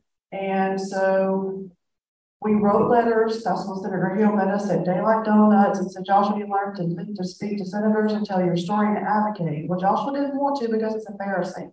So we wrote letters. It was the day where we had to go in front of that docket. It was just a number. I'll never forget Debbie Reagan, everybody at DOE. We were all watching for that number to pop up. The superintendent now, which is Richard Wood. the thing popped up and said we changed the law. So that meant what? I was panicking. I graduated. Got his diploma.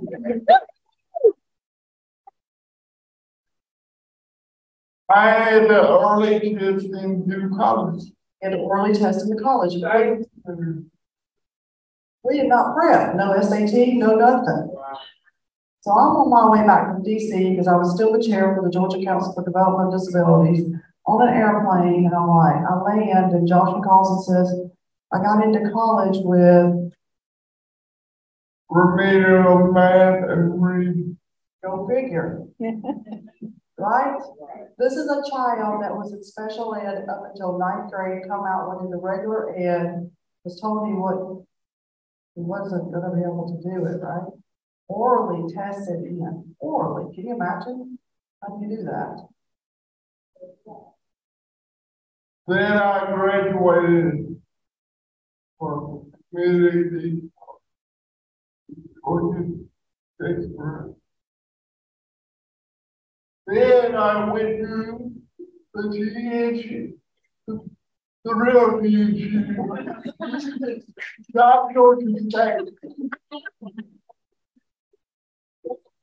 That's not what it said. Somebody get a door something? Not that. We're about ready. We're done? Just about. Okay. Let's go back. So anyway, graduated 2020, COVID year. So it ended up turning really bad. He applied for 100 jobs, did not get a job because of this. So our issue was always nothing's ever accessible because of this. So we always had decided to talk to take a little longer. And so we decided to start HandiAcc. So HandiAcc is where we, and as you can tell, Joshua, you can talk and you can do everything. He's very oral, but due to him not being able to write and stuff, we roll into businesses and we do a presentation and we do sensitivity training because people have a perception about when you see him, you come up and talk to him. Yeah. If you come and talk to me versus him. And the diversity inclusion. Because it really is a big issue. And we do data. He's really good at pulling data on stuff. And one in more Americans that live in the film. Yeah. So, I mean, there's just so much here, and he's very in depth. So we go into businesses, and we would love to go anywhere. And we have packages, and we've almost been in business now for a year. So we started with pharmacies, and we want to like Savannah. We want anywhere we can come. We love NASCAR. We did go to Atlanta race. We're all about anyway. It's pretty much anywhere. It was not acceptable. Most places are not accessible. Bathrooms are not accessible. Y'all think they're accessible, but they're really not. The parking lot out here, the parking spot is backwards. So the little bitty things you think are accessible, they're not. So we take pictures and we, but nobody wants to, you can't get our foot in the door, or you can't get his wheelchair in the door. So that's pretty much what HandiAcc is. So you can find us on the website. He's on social media, and he would Facebook everywhere. So we could have went longer. We're sorry, we know. No, it's okay. Thank you.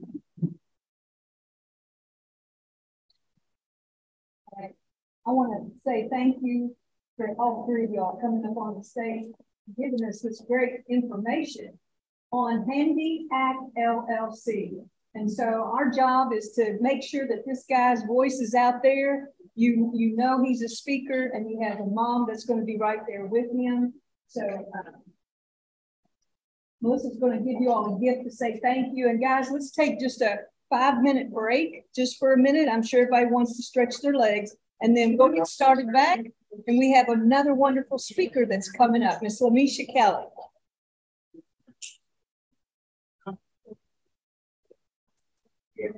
Oh.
Hi. Yeah, we were.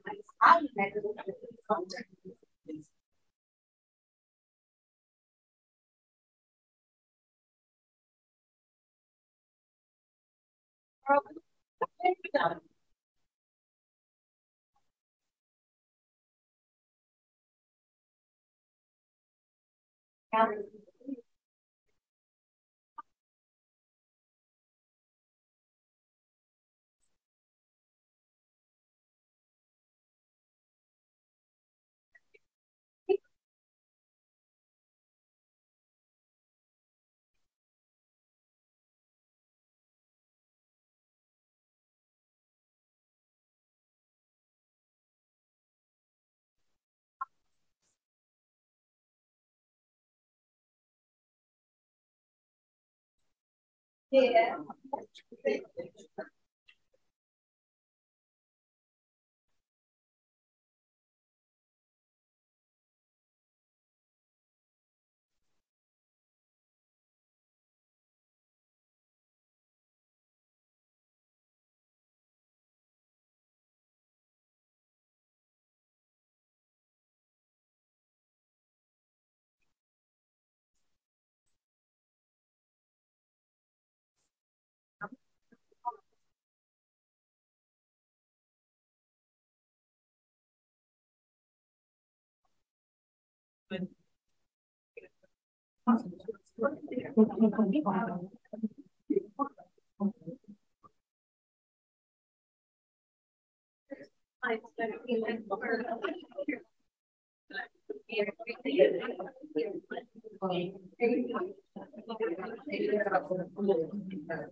Today, right?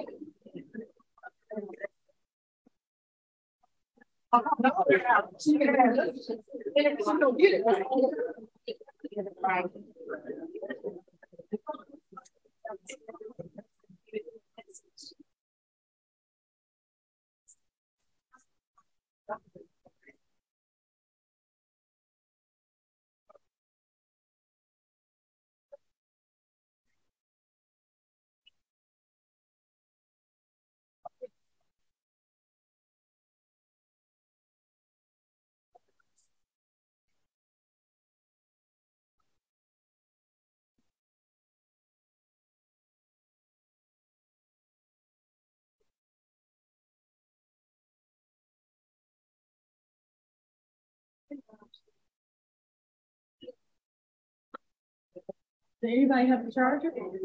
No.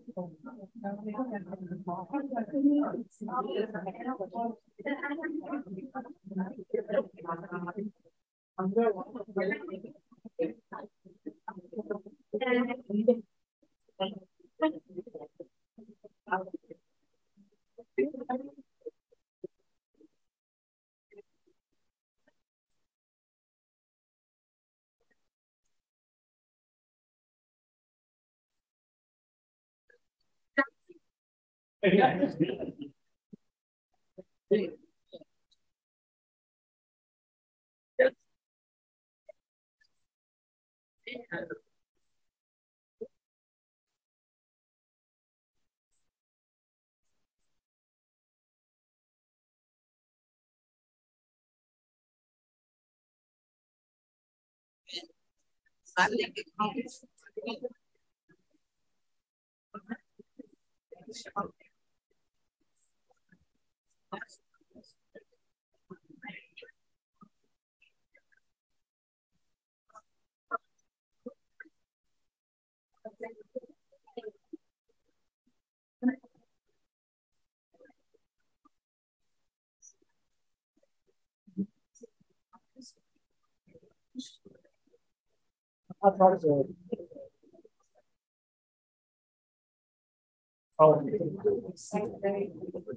But it should have been.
Well, the downside of that is that you don't see.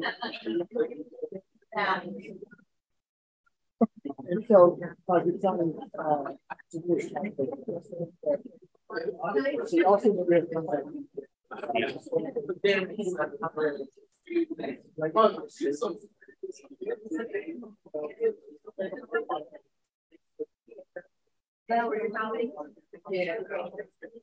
wait, you want to do it in your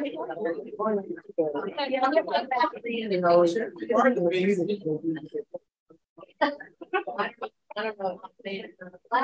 Class, yes. You're worried. It's a real part.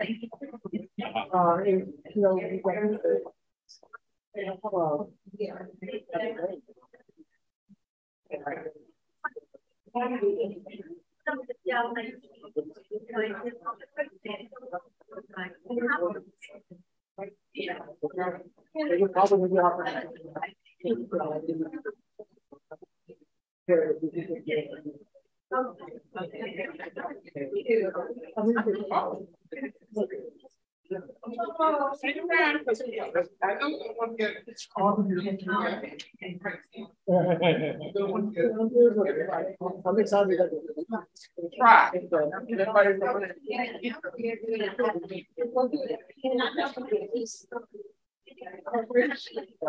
We can get everybody to take a seat now. We're going to go ahead and get started here, and hopefully that delicious coffee from Bose. Make sure you let folks know how much we appreciate your sponsorship, and it's nothing like a really good cup of coffee. So thank you again, most of you. We appreciate that. So if everybody can get a seat here, we're going to go ahead and get started with our next speaker. So I'm going to give you 1 minute, and we're going to get started.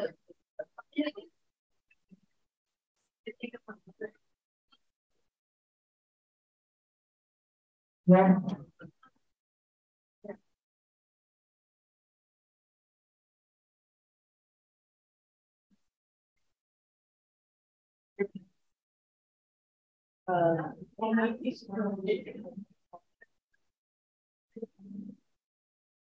Okay, everybody, let's go ahead and get started. I'm really proud to introduce you to a young man that I had the opportunity to meet when the chamber had Effingham Day in the Capitol.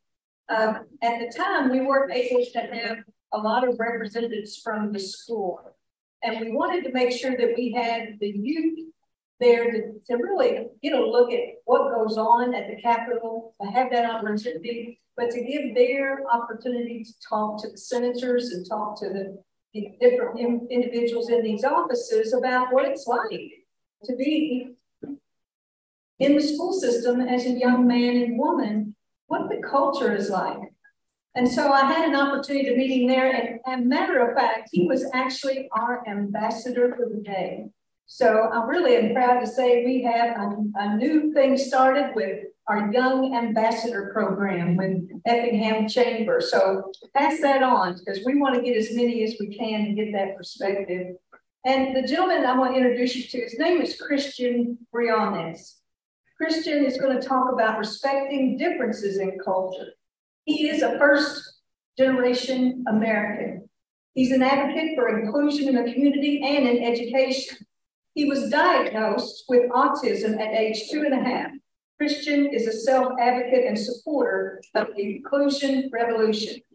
He is an honor student at South Effingham High School and a member of the National Art Society and Drama Club.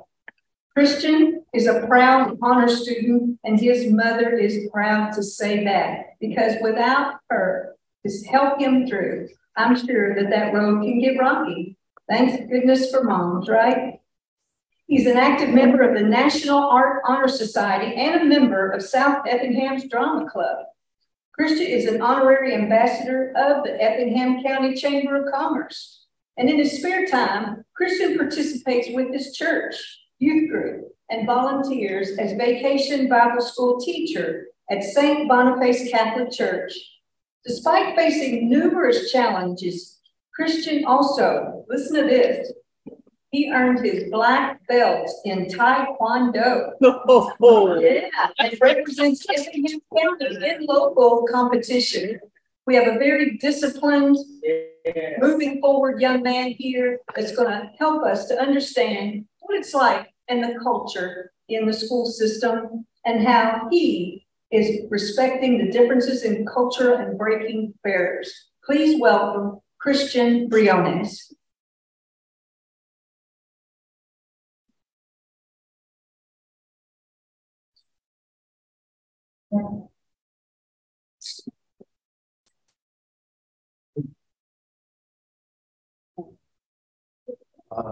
I just want to say thank you, Christina, for introducing me. And whenever I met you there, I didn't know that I had a date wrote up. And so I just want to give a special shout out to Christina. And I think we're going to have a great journey of that. Yes. So if you don't know, my name is Christian Briones. I am 15 years old and I am autistic. And today we're going to be talking about respecting differences in culture. Yellow, green, blue. It's okay to not look like you. So what does that mean? Well, it doesn't mean that we have to look alike. We just have to work together to achieve a better and common goal. This presentation was made by me and then my mother. Winston Churchill once said, diversity is the one true thing we all have in common. So celebrated every day. Did you know there are 14,000 churches at the county, 1,800 teachers, and there's more coming because our community is growing. Culture diversity. So what does it mean to a student? Look. Well, let's talk about looks. We don't all look alike. That's good. We can learn more about each other's culture. It's okay to ask questions. I have a friend named Mom. He is a junior. Whenever we met, he didn't know most about my culture. But as our friendship grew together, he started to learn more about it, like how, like tamales or jata. He knows these words because I was very open to talk about it, and he acknowledged this sound. Accent makes someone sound different because they speak more than one language. So, I know a little Spanish, so whenever I talk to him, he doesn't understand. So I have to switch to English just to make sure that we have clear and honest and just honest sentences. Think. Well, let's talk about thinking. Sometimes people from different places need some extra time to process. Be patient. Whenever I was in theater, my drum teacher wanted me to be in a play called Property Rights. I did not know anything about it at all. I didn't know how to act. I didn't know how to improv. I didn't know how to project. So with help from my teacher and tutor from my friend Roland, I was able to become the best supporting actor in the play. What can I learn from people differently? Culture. Every culture is different. In some cultures, eye contact by children to adults is rude. So I am a Roman Catholic Christian. We do this thing called Ash Wednesday, where we cannot eat meat on every Friday. my friends ask me, why can't you eat meat on Friday? It's because, and I say, it's because we're trying to show our God that we appreciate for his sacrifice. So he respects that, he acknowledges it, and he understands why I have custom. In my family, we get to not on Christmas. What about yours? So there's a story. My whole family, we all made tamales for Christmas Day. We gave it to all our friends, including navigators. It was my parents made it. We helped assist each other, and it was a very difficult process. But in the end, it was worth it. Food. Did you know that rice is the most popular ingredient in the world? I didn't know that until I asked my mom about that, and she told me about it. It's like, wow, that's pretty interesting. Music. You don't have to know the language to know rhythm. We open a different music. So I listen to like Latino music, and then my friends ask, what are you listening? I'm listening to, and I tell them I'm listening to music that you don't understand. So I show them a song, and they try to understand it. They're very supportive about where I've come from and what I listen. So this is my friend Ron. He's a senior at South Effingham High School. Whenever we met, we were just strangers. We just got into a little room. They're just trying to act our roles. We're just trying to see what's best for the play. So whenever the act or rehearsal ended, we got each other phone numbers. And as we talked, we started to develop more of a friendship. So I asked him, because there's different interpretations of diversity. So I asked him, can you tell me what diversity means? I'm friends with.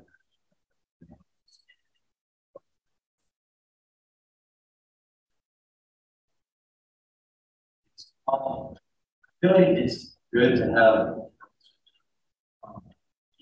because it can give you new opportunities to like do certain things, like in the background sense, like the first instance, he's more than background focused on another. It gives you new opportunities to like learn things like different dishes they have, different activities they do, things like that. And with like the whole disability situation thing, it shows us like how like people act in like different ways. It's like I can help them with things he helped me, and do how other students can. I guess there's some like activities that they do and like after school things.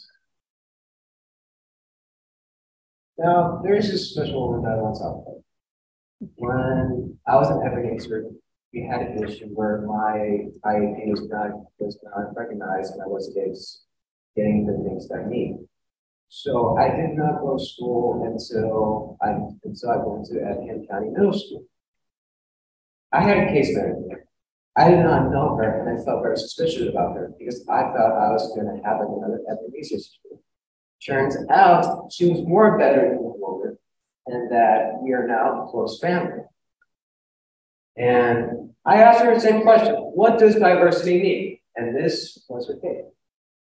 If we lived in a world where we're all the same, it would be extremely boring. It would be dull. There would be no flavor. It's important for us to expand our knowledge of the world, of the people around us, of our own lives, by learning about others. Christian has done an amazing job as serving as a resource for his own culture and for his disability. He has taken time with numerous other students to explain how he thinks about things, to advocate for other students who are in need, and of course to make sure that he is Mexican and his mama can cook. It's important for us as teachers, as parents, that we expose our children, our students to different cultures so that they can expand their world, their mind, and their friend groups. It's extremely important in this world that we understand others and we love them. What can parents do to welcome new students? Sorry, What parents do to welcome new students of different cultures? When Christian and I sat down and we thought about, okay, when we first moved to Effingham County, what would it make for life? This is what we came up with. Encourage your kids to invite new students. And this doesn't just apply to our incoming influx, but it also applies to other students. At a time coming in, your colleague this community, she is founder and president of the Navigator team. And one of the things that she's told me is every connection you have connects someone else. The other part is explain to your kids that making fun of an accent is nice. We live in a very tight-knit community. Christian's a first-generation American. I'm Mexican. He is literally getting the lineage. Because of that, our brains, specifically, I have to translate things that I don't going to speak yes, or I'm going to stutter. It's something that we work with all the time. But it's so important that as adults, our kids, if your child has a new student come in, don't make fun of them. Let them just get it out of some communication. The other part is explain the importance of perspective of the cultures. I remember when my parents immigrated to the States that I was brought up in the same didn't really transition and meant acclimation. I think about the culture. One of the things that Effingham County is so amazing at is that it's so welcoming and incorporating the where you come from and celebrate that. Be the example that demonstrates how people should be treated regardless of where they're from. We're small. I think I've met pretty much everyone at the table, and now we've met for another event. Our children will take into the schools the same attitudes that we have at home. Our children will speak with their friends the same things that we speak of at home. And then lastly, represent our county and welcome to families in the community. You know, Effingham, when I first got in, I'll be very honest, that's been 10 years ago now, and it was a culture shock. I'm from Vegas. I'm from where they're culturally, it's a mesh pot. And then it was a culture shock to come into such a tight-knit community. And one of the things I learned was to teach the relationship. And in doing that, we need to emphasize the importance of respect. We're no longer in a position that we have to give up what makes us us. We're in a position to get to improve the community by taking account of what makes us special and what we have to bring to the table. We no longer have to understand that. We are now taking a step forward. The most important, take the time to learn the correct words to name. So whenever I was introduced into the school, someone called me Christine for my first name, and then for my last name, someone called me Brianna. So I had to take the time to tell them that is not how you say my name. This is how you say it. This is how you say my name. And so oftentimes it drops, but they just try to remake it. They just try to remake it. They just try to make sure that, you know, I don't go back to my name. And name is a valuable part of culture and should be shown. Kids shouldn't be embarrassed about their name. They should. They should feel embraced and they should feel special, that their name is special from others, that they bring value to their names. So yeah. Thank you. Is there any questions? I don't know why talk about that. Christian had that in many of you know me as Rosie. That's not my full name is Guadalupe del Rocio Perez Leones. Can y'all say that now? So my first name itself is a gift. As I learned, especially in the professional field, I became from Guadalupe. again, culture changes there. That was no longer something that was appropriate or acceptable at the time. So then I evolved as the time evolved, and then I started going by growth. That is the culture we live in. You've got to be changed, but we are not making a step forward and saying, you can say, sure, you can say whatever.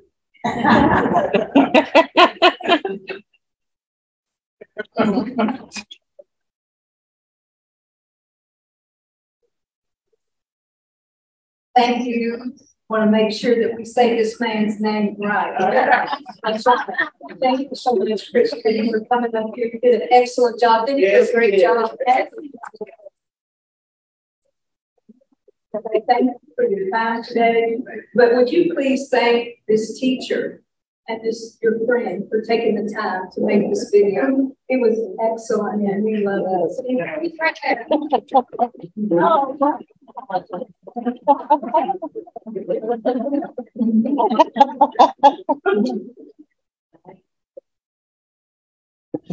All right, everybody doing okay? Yeah. Good. I hope everybody got a little break, but we're excited because, you know, the next thing we want to talk about is healthcare. And, you know, that's the welcoming part of our community. When we have people come in, what would we do without the healthcare individuals and families that are made and developed and the absolute best leadership at Effingham Health Systems? You know, without Effingham Health Systems, we would not be the community that we are. They are the backbone, one of the largest employers in our community. So this morning, we have a wonderful lady that is going to speak, and she's going to talk about the culture in healthcare. And I want to tell you a little bit about this young lady. Her name is LaMeisha Hunter Kelly. She is the Executive Director of Strategic Business Development and Governmental Relations for Effingham Health Systems. She also is a lobbyist for us. I've seen her in action. And then also she has her master's in public administration. LaMeisha is a good friend, but what I love about her is that she doesn't take anything and hold it back. She's going to tell you like it is. And like my grandma says, the truth will set you free. It's the truth talk. And you know, when I talk about Brother Kenny, you know, my grandma growing up, the culture was in the University of Kentucky. My grandpa, he collected roots. And I don't know if you all know, you ever heard of a snake root? You ever heard of that? Well, you know, unfortunately, we were out and we were looking for roots, and there was a bird up in a tree. And this bird's nest, the mama was sitting on the eggs, and the snake was going right up that tree. And I said, Grandpa, you need to shoot that snake. He said, no, Tina, I want you to watch. So I did watch, and I was on needles and pins. I think I was maybe 10, 11 years old, carrying around a burlap sack, getting some roots. And anyway, the daddy bird come down and started going after that bird. I mean, that snake. Well, still, that snake just kept coming up. Well, all of a sudden, the daddy left and left that mama on them legs by herself. Boy, I was mad. I said, isn't that just like a man? You know? Sorry about that, guys. I was raised by my granny. So you think about that, but you know what? God took care of those babies because that bird came back with a root, and it's called snake root, and snakes don't like it. And dropped that root on top of that snake, and that snake fell to the ground. Then my grandpa got a shotgun out. You know, it's amazing how in healthcare and all of our daily lives, our culture teaches us so many different things. These are the things that I absolutely take with me when I speak publicly, because these are things that God instilled in all of us through nature. Well, in healthcare, I noticed being on the board that a lot of the healthcare professionals, they have that same true, genuine heart, and that they're there to do whatever they can to make sure that our loved ones are taken care of. But then you have to go to the next step. You have to be what LaMeisha is. And that is that girl that's going to go fight for us in our county, for the needs of our hospital, for the needs of our seniors, for all the needs that we need in healthcare. I'm proud to introduce you to my friend, Miss LaMeisha Hunter Kelly.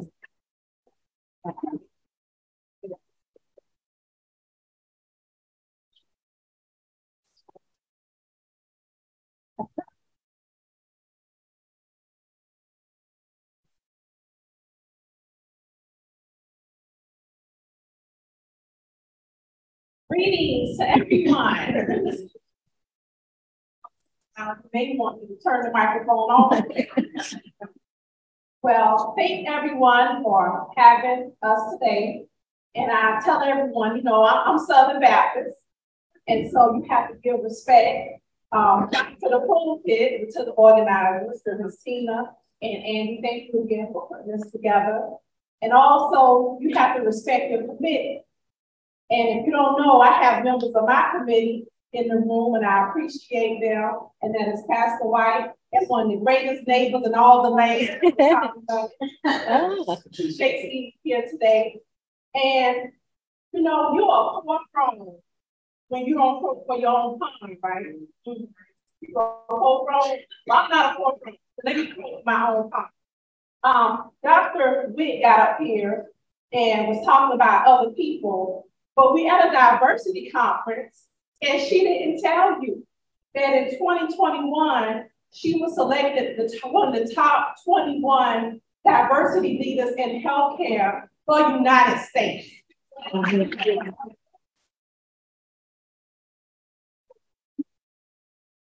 And so Ms. Tina asked that I speak on the culture of healthcare. And we attended a conference this past weekend, the American Hospital Association. And she said, well, LaMeisha, what are you going to speak on? I think that was Monday.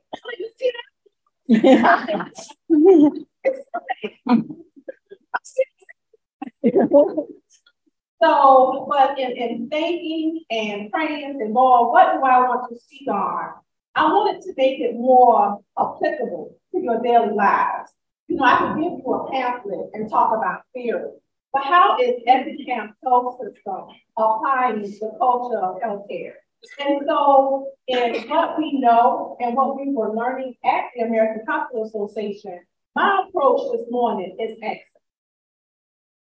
You know, we talk about COVID, and COVID happened. What is one of the first things we learned through COVID, because of COVID, about access to healthcare?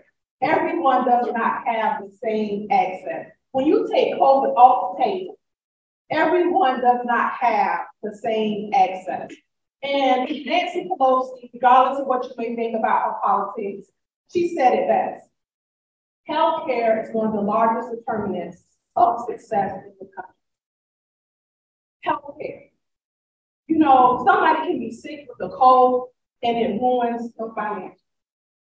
You know, simple doctor visits, not getting early diagnosed, not getting routine treatments, testing. It is access to healthcare. So what we're going to talk about today, and what I'm going to show you and share you a little bit of information, is about how Effingham Health System is trying to address access to healthcare, which goes back to diversity. Everyone does not have the same resources.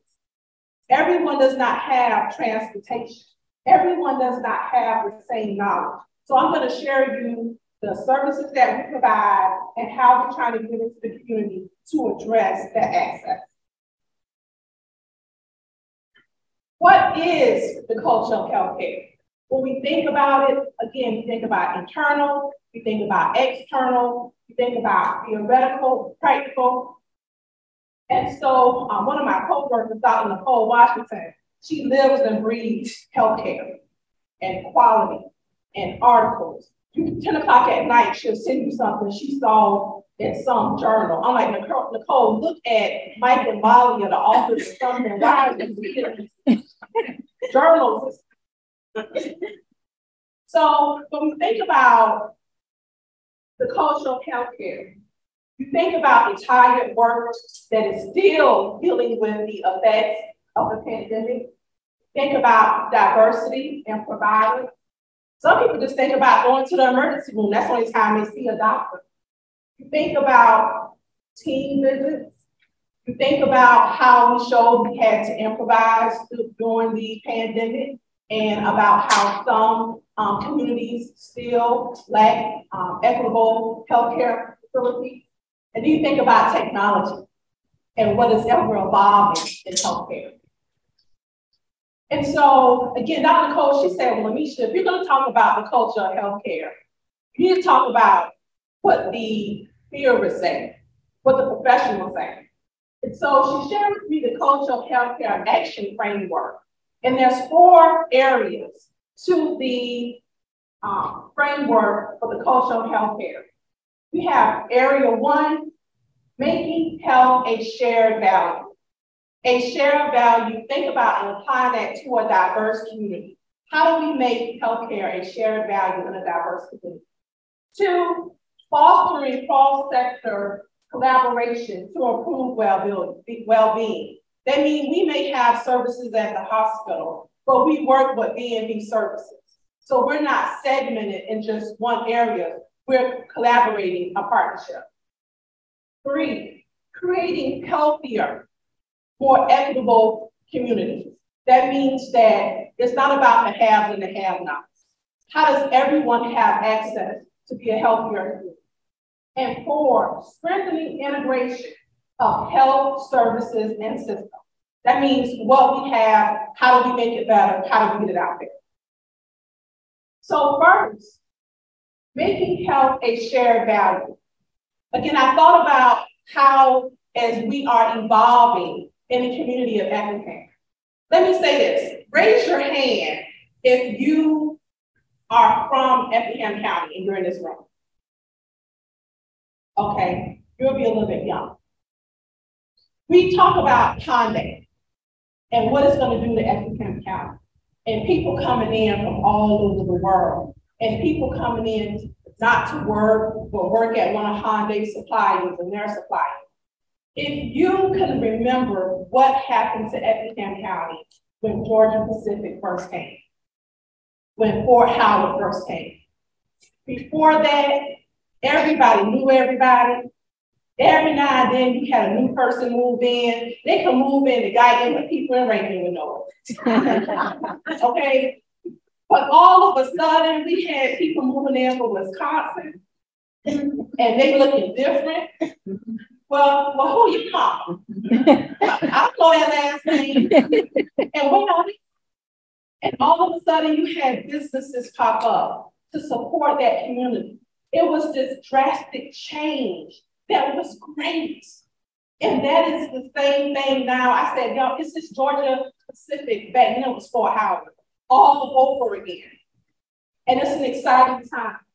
So, but how do we look to those that are coming in? And Dr. Witt said, we have to be ready for a new look, for what the symbols and words are important. So she went on this venturous campaign and said, we're going to rebrand ourselves. We're not a little country clinic up there on the hill. We are a health system that just so happens to be located in Effingham County. And we started out with the mighty oak of Effingham Health System. Now, to me, we are roaring flame. So this is how we evolve our brand.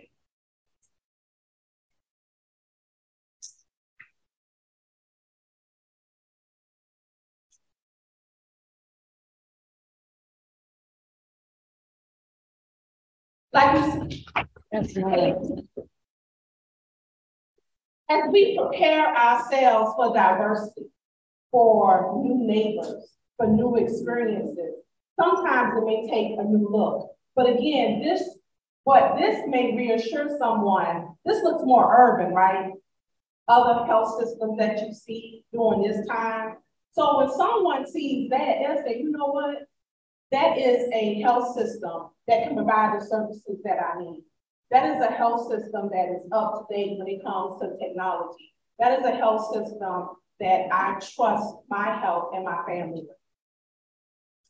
The next area is fostering cross-sector collaboration to improve well-being. Again, it may mean that we move from our silos to meet the needs of a diverse and ever-changing community. How many people know this building? This building is the old chamber building, as people say, right? The old chamber building.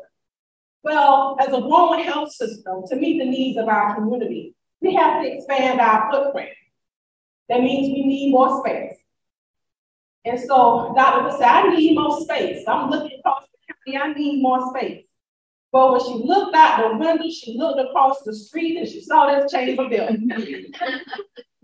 And just so happened the chamber said, we need to move. We need another building that is closer to the interstate, to those prospects coming in, getting some more jobs for us, right?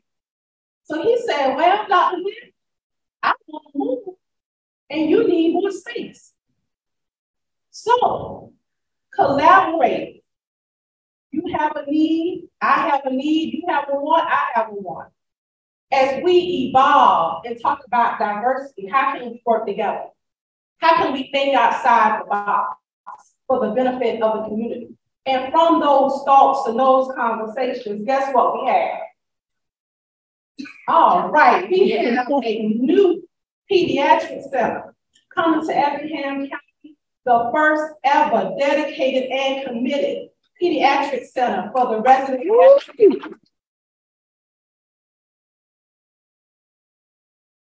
We have our grand opening on May 8th, and you invited, you invited, you invited, and you invited. We want to see you all there. But it's about us working together.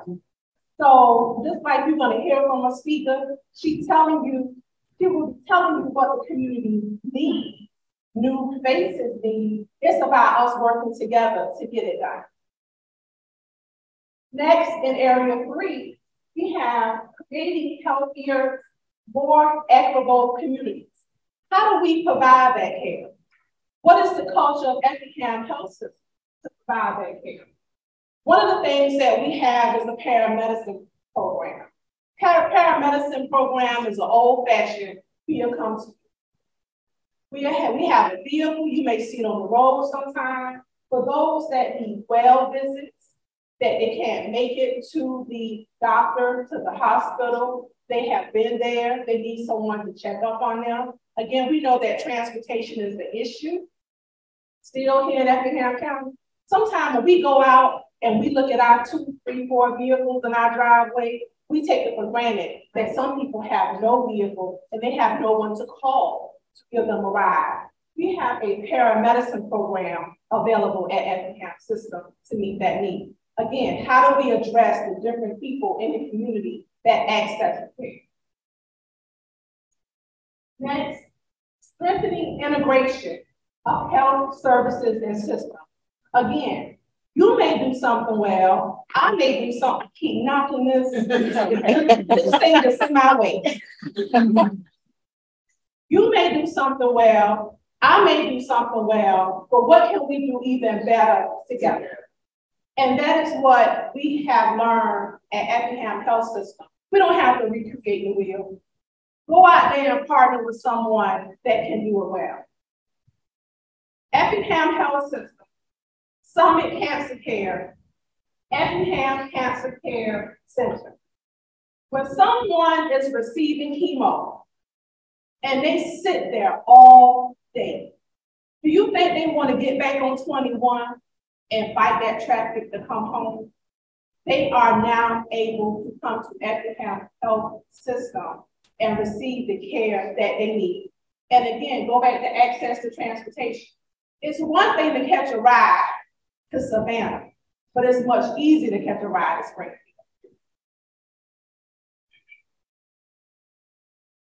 And another one, again, Chatham Orthopedics, a name that is known throughout the area. We say we need orthopedic services for the citizens in this county. Instead of trying to recreate the wheel, partner with someone that's doing it to provide that care here So we have Effingham Orthopedics. Again, think of all the students in the sports. We are a big sports community, right? And being able to have that access. Then we have a aging community, a lot of hips and knees and shoulders. We have the servers where we partner, again, trying to meet the needs, providing that access. Again, thinking about diversity, different people coming in, making sure we have those services for the community. Next, as we talked about employees, and again, I think about what is the culture of healthcare? Then I broke it down and said, we have an internal culture of healthcare that we have to consider. So we have employee engagement, employee retention, employee recruitment, workplace balance. And I just want to give another shout out to our Chief Human Resource Officer that's in the room today, Ms. Shondi's Duncan. And if you know someone that need a job, she got some applications in her. See you before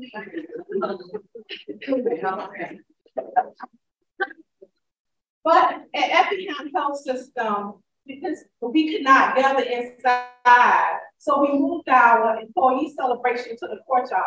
And Dr. Rick said, I want to smell the burgers on the grill. Don't give me some pretty big burger in the kitchen. I want to grill it. I want to smell it.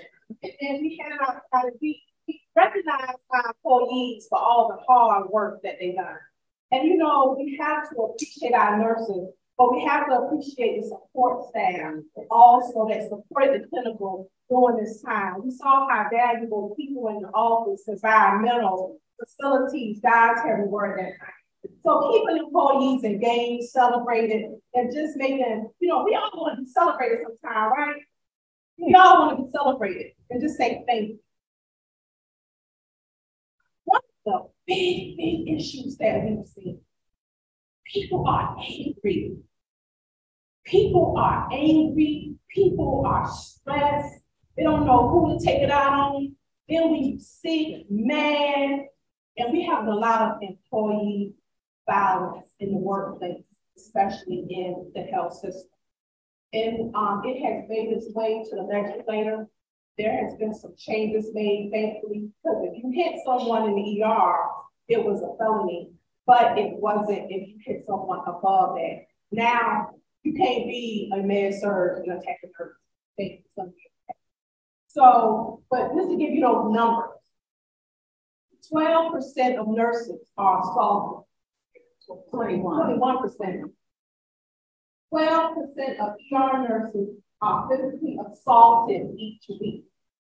And then one of the things we're trying to do is make it so hospitals can file charges on behalf of these healthcare workers. Because healthcare nurses will say they're sick, they didn't mean it. No, they just jumped you. So, but right now, facility can't charge on behalf of a nurse, but we want them to feel protected. This is the culture of healthcare. Like I said, we're gonna look at it different ways. This is what your employees are going through at this time. Healthcare workers are 4 times more likely to be assaulted than private industry. Just know that we know someone that works in the healthcare. And $1.5 billion total annual cost of hospital workplace violence. So again, this is the issue that is being addressed in the legislature and know what we are experiencing in healthcare.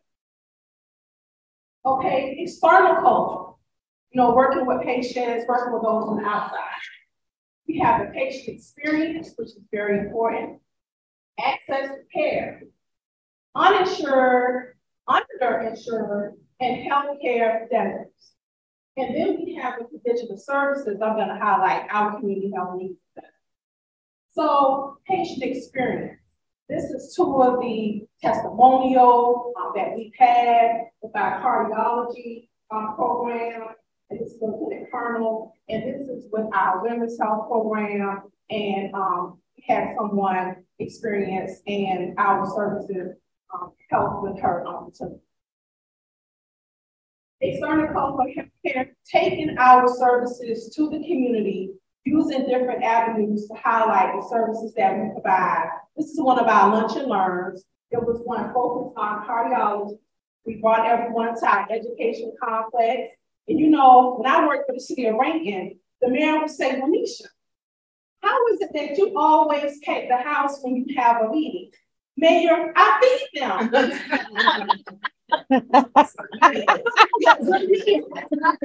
They show up. So we have the lunch and learn, and then information provided by our doctors and our providers. Again, taking the information to the community and in different forms. We all don't receive information the same way, and we all don't, you know, just want to sit through a lecture. This is one of the things we do. And then creating healthier, more equitable communities. Again, thinking about how we provide care, where people receive care. So we want our community to be healthy. We have to do another layer of service. So if someone goes to the hospital, just so happen they may have to go to Memorial or East Georgia, and the doctor say, well, you need 2, 3, 4 more weeks of rehab. You just, but you still need to get under someone's care. You can bring them back to Effingham. So I'm not sure about you, but I have been a caregiver several times in my lifetime. Trying to work a full-time job, have a life. I was here in Rincon. It was much easier when I could have a family member at Effingham and I work there, go and check on them, than me living in Effingham, working in Effingham, and again, having to go back and forth on 21, making the resources available in. Again, when we talk about the services we're going to provide to the community, what the community needs, we have to get your input. We have to see, what are you saying you need? What are the needs that are there? And so every 3 years, we have to complete a community health needs assessment and implementation plan that is conducted by a third party, which is Southern University. And that's what we just completed in 2022. But we also did that for our pediatric service line. That's how we knew we had to expand our pediatric service. What is the future of healthcare? What's the future of the culture of healthcare? Shiny and bright technology. We have retailers that's getting into healthcare, Walmart, CVS, Amazon doing clinics. We have drone delivery services for medicine. We have telehealth, that at-home care. And then we have the, again, expanded doctor visits, hospital at home. I wonder how, like, Dr. Witt and I were able to attend a conference, zip line. When you get a moment, Google it now while I'm talking. Started in Nigeria, and there's several places in Africa. But United States and some of our laws limit what they have been able to do. They set up pods and basically they deliver medicine within 15, 20 miles with drones. And so they started there, but it's now opening up the United States, and Bentonville, Arkansas had the first location. And it's one now in North Carolina. So imagine you go online while you have a break and you order your medicine, and when you get home, it's in your backyard. It's been delivered by a drone. So part of the culture of healthcare, again, is technology, and things are moving faster than ever. So in conclusion, it's defined as good health, well-being, dealing with the first geographic, demographic, and social sector, fostering healthy, equitable community guides, public and private decision making, and everyone has the opportunity to make choices that lead to healthy lifestyles. It's going to look different to different people. We must embrace the wide variety of beliefs, customs, and values, but it will be diverse and multifaceted as the population that it serves. So in summary, it's achieved by us focusing on the various action areas, by recognizing how they are interdependent of each other, We implement this framework and collaborate across the multiple sectors beyond the traditional public health. And the future will call for new norms and expectations and knowledge, capacities, and practices, and behavior. It will require a commitment. Okay, we don't say commitment. Everybody say commitment. Commitment. Equity and multicultural perspectives and force and choice. It won't be easy. It won't be easy to always work together, to collaborate, think outside the box about how to allocate limited resources in new ways. But that is our culture of healthcare. Thank you. Does anybody have any questions for Ms. Kelly? Any questions? Oh, one question. This, I didn't almost make sure put it out there because I do people that Yes, yes. We have a Chatham program, and it's not just one. We meet the needs of all those that are in our health services, and they go around and provide services to everyone, not just the visitors, but the employees. And they'll turn someone to talk to, someone to encourage, and someone to listen. And we thank you for your time and your commitment.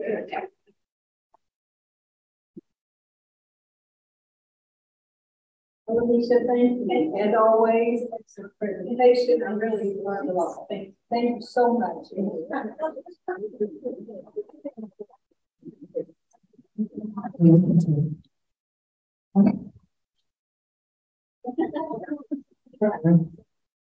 All right. The culture of healthcare. And that was a lot of interest. You've seen the forward movement too of Effingham Health System. I mean, you know, they have to get ready for the influx. There is no choice. And so, good job, great job. Appreciate our healthcare system. You know, they say save the best for last, right? Now, I can tell you that we've had all great speakers today, but this is our keynote speaker. We wanted to have her come in. She has already been here to give us some information on, you know, the new people that are moving in from the Hyundai plant. That's going to be a huge change for all of us.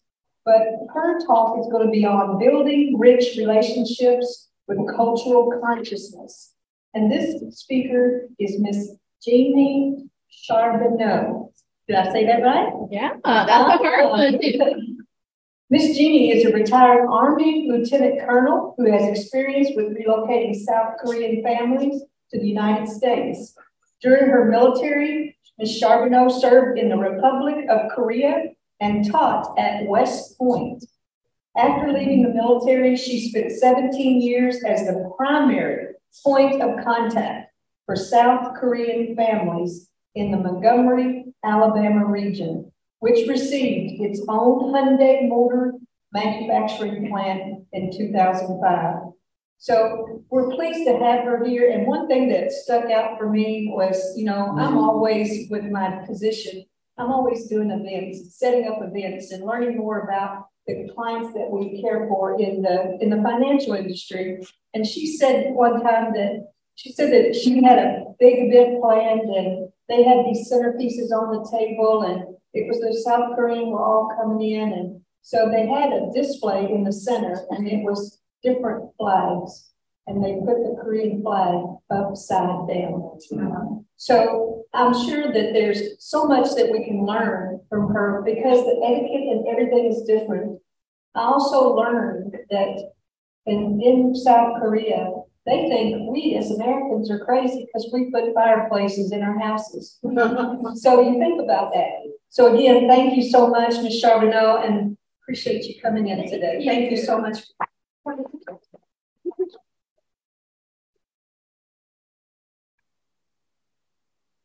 It is wonderful to be here. I don't know if I'm going to stand on my tiptoes or if I'm going to pull this out and walk around because I too am not particularly tall. But I want to, yeah, I can't do this from putting the podium. It is not me. Here we go. Now, if we start getting a lot of feedback, I'm just going to go stand right down there, and I'm just going to talk because I did spend 23 years in the military, and I can present. But command briefings require that you learn to project. First of all, I want to thank everyone here for attending. I have really learned a lot, and I have really enjoyed the presentations that I have heard. I'm going to build a lot of what Christian was saying, and I am here to tell you that no one on the floor of a Hyundai-owned property or supplier will ever be assaulted and get away with it. Okay? The Koreans will not have that. That is not going to happen at a privately owned company, and I want everybody to remember that Hyundai is a privately owned company, and all of the subsidiaries are privately owned companies. And many, many, many of the suppliers that are here independently, for instance, in Montgomery, we got Movis, Alabama, and Globus, Alabama. In Korea, they are Hyundai Movis and Hyundai Globus. They are wholly owned subsidiaries. But because of our tax structure, and trust me, these are some very, very bright people. This is the A team that gets sent overseas to travel and build new plants and work in new plants. And they have plants in Mexico City. They have plants in Czech Republic. They have plants in Izmit, Turkey. They have a plant there until this one goes online in 2025. Right now, the only North American plant is in Montgomery, Alabama, which is how I came to be associated with so many of my Korean friends and associates.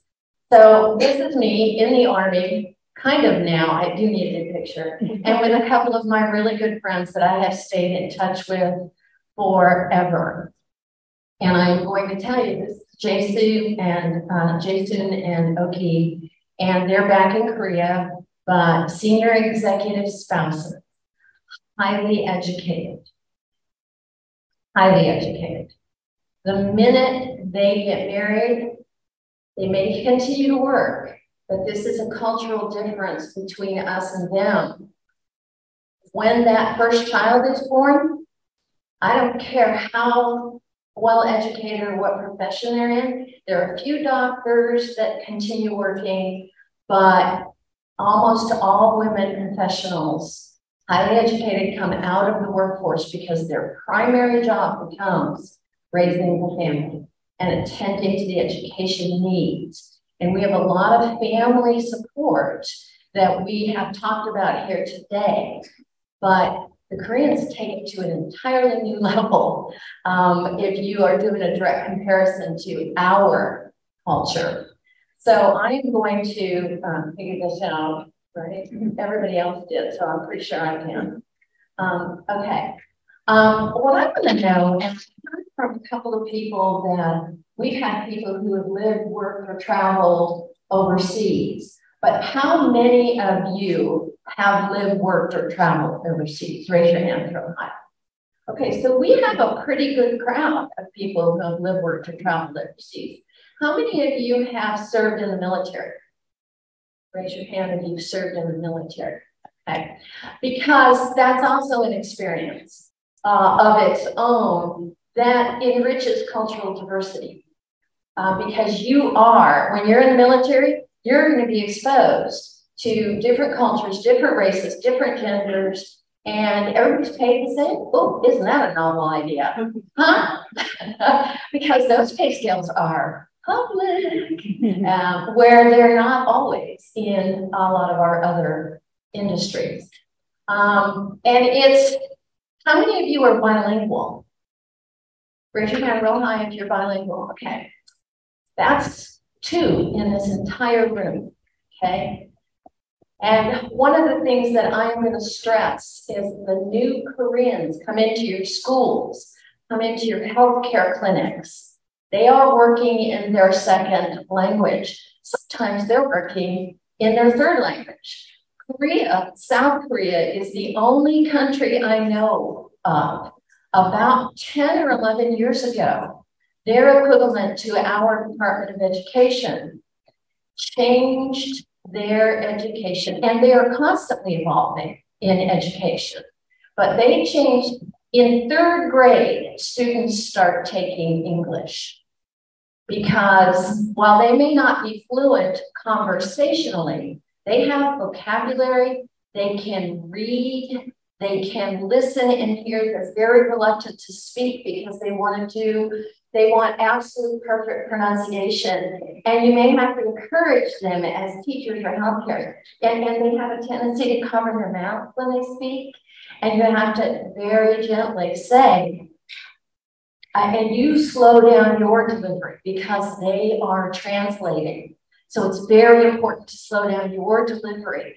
But keep in mind that they are always working in their 2nd language. And I say sometimes 3rd because as the kids are getting older now, about 10 years ago, the Korean Department of Education changed the rule where the families could track their kids.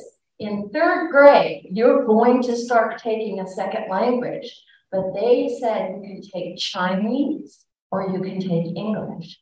They were a decade ago recognizing and acknowledging the rise of China, industrial China, employment China, cultural China.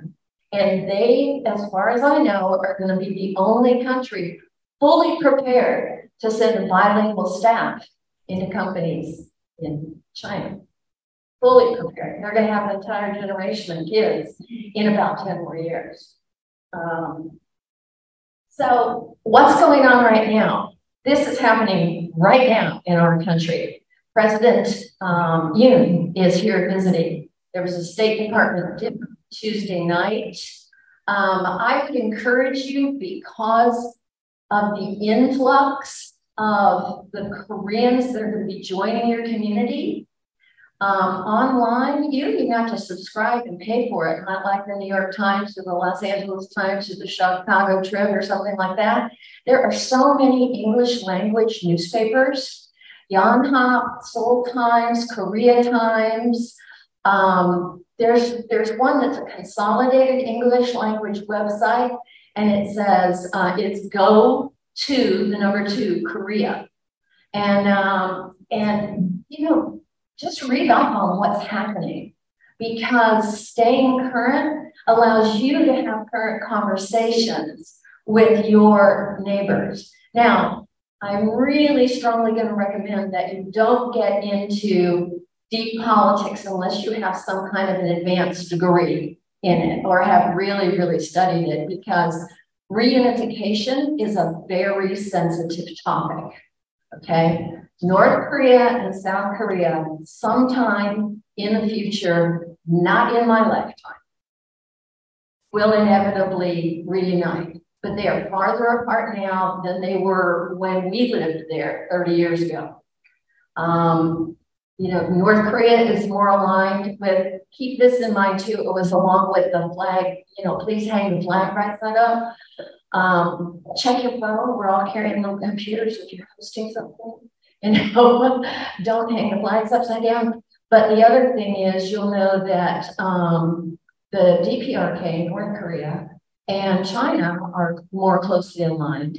And this state visit that is going on right now, and on Wednesday night at the state dinner, President Biden gave a microphone to President Yoon.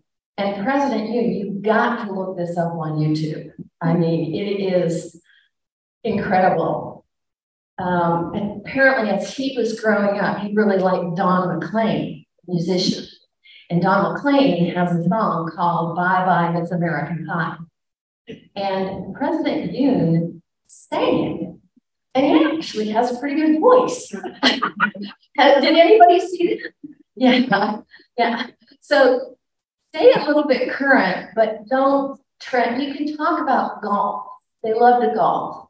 I saw as I was coming up 21 that there's an Effingham County recreational center, and there's some tennis courts. They love tennis. So anybody in the room that has any influence over development and things like that, build more tennis courts. You know, they love tennis. And of course, pickleball is growing everywhere, Korea too, you know?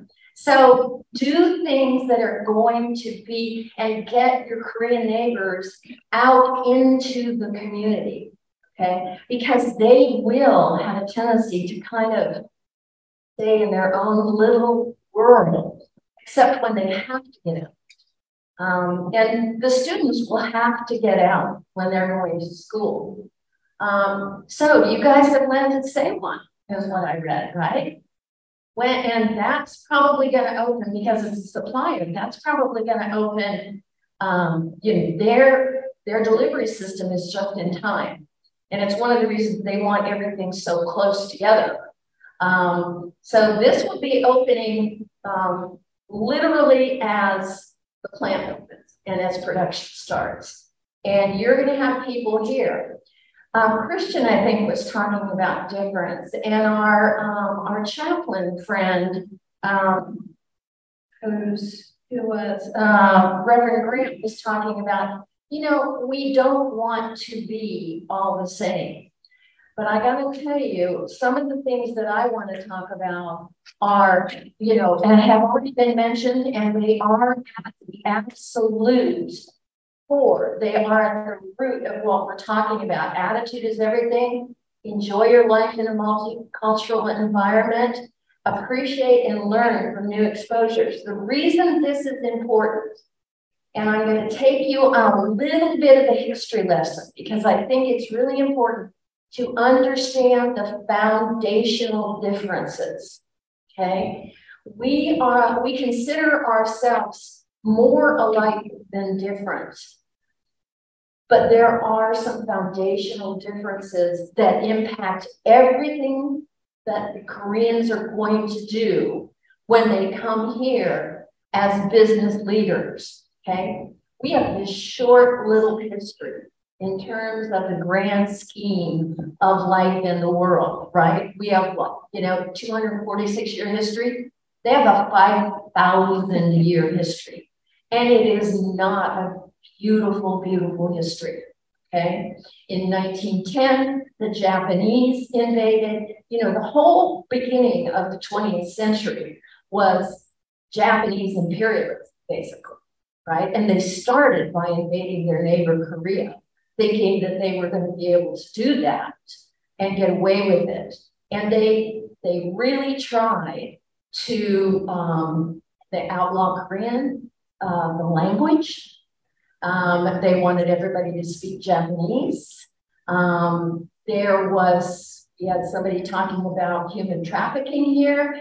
There was a lot of Koreans who were taken to Japan. It is because of where it is globally and that peninsula, it's unfortunately easy to invade. And it has been invaded many, many times. And now we look at the post-World War II era, and the Korean War happened right after World War II, 1950 to 53. And that is when the demilitarized zone was created, and why we now have North Korea and South Korea. One of the other things I have to emphasize is when you meet some of the Koreans that are going to be coming into your community, and you're just trying to be conversational, don't say, well, which Korea are you from? Because there is only one Korea they can be from. Because nobody, if you are North Korean, you don't have a passport. You don't leave. Okay, they really and truly are prisoners in their own country. And, you know, when a North Korean leaves, they call them a defector. There's a real honest to God word for that, okay? So being conversational and being a little bit informed is actually really critically important. And that's why I encourage you. I mean, I'm not asking you to spend an hour a day reading Korean newspapers, an hour a week. 10 minutes at a time, you know, and you're going to find it fascinating. You're going to find it really, really fascinating. We are an immigrant and a diverse society. We are regionally different. I am not from the South. I was born in Michigan. My family moved to Southern California when I was 9 years old, and I was raised in the Los Angeles, Orange County megalopolis area. I'm a city girl, okay? And then I joined the Army and came to appreciate pup tents and great outdoors. It's a different life. Maxwell Air Force Base in Montgomery brought us to Alabama.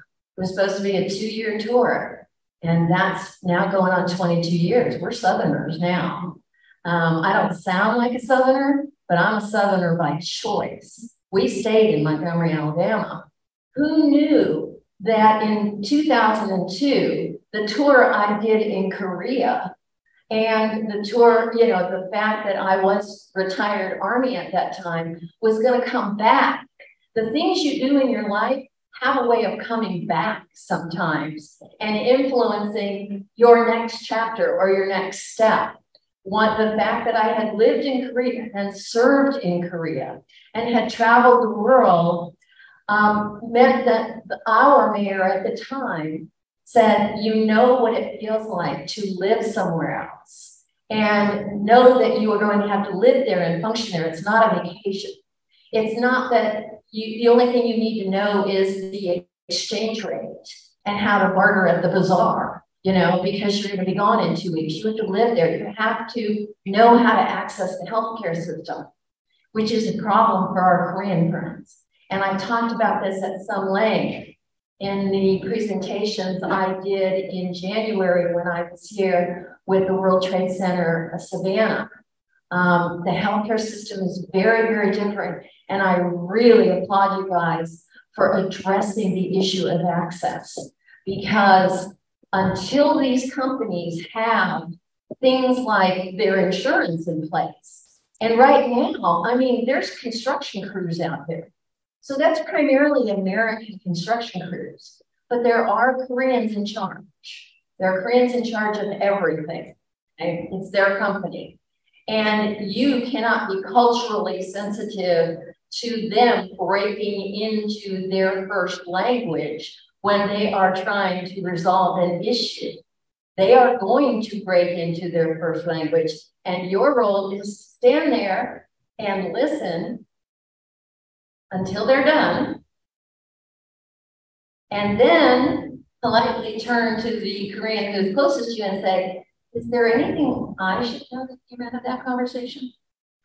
And they will share what you need to know, because there will be resolution. It's usually they're trying to come up with an answer to something. And we have a tendency, and please be part of the solution. Different is good. We learn so many things when we are exposed to different ideas and different ways of doing things.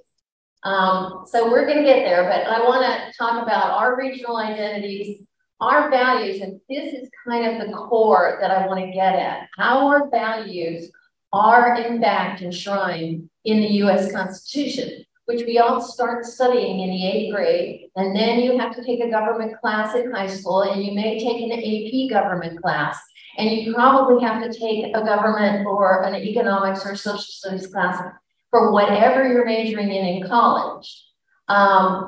And ours is about individual rights and liberties. That is what is enshrined in our Constitution. That is what the first 10 amendments are about. That is what the culture wars, which is a term I absolutely reject, okay? There should be none.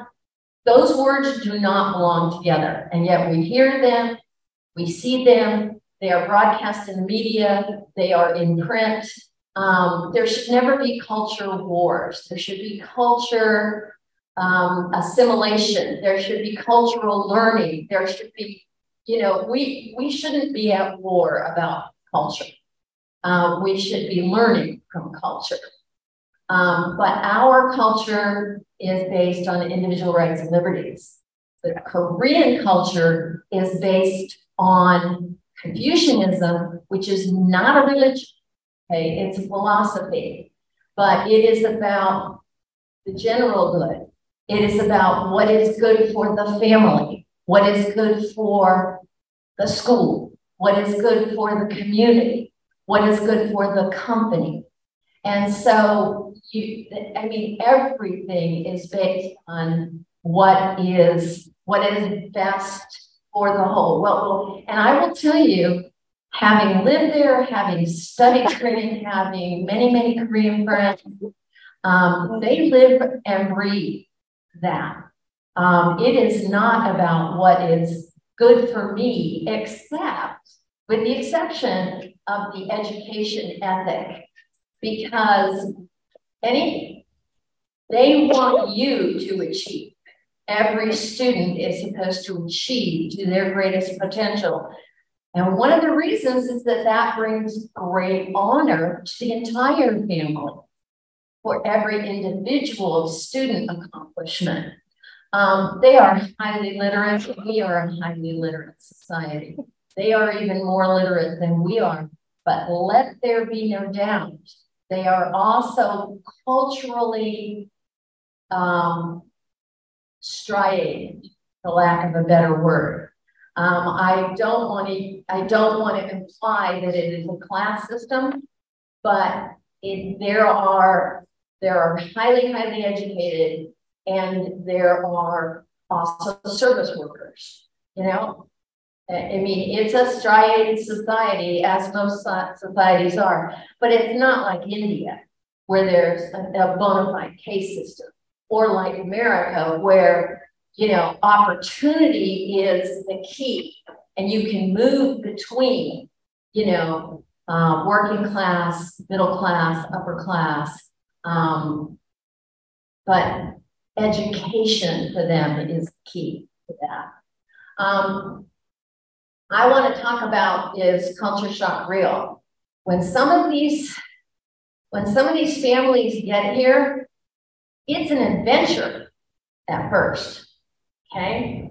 And they are excited for their students to be in American schools and in English-speaking schools. Quality of education is critically important.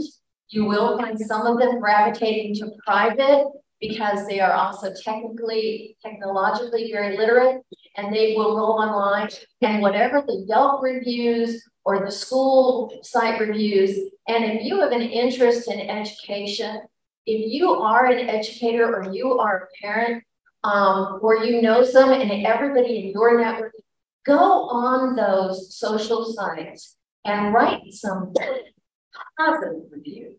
Because people only have a tendency to write a review when they're bellyaching about something, when something didn't go right, when something the service wasn't fast enough, or it wasn't, you know, when something goes wrong, we have a tendency to take the time and let everybody know it.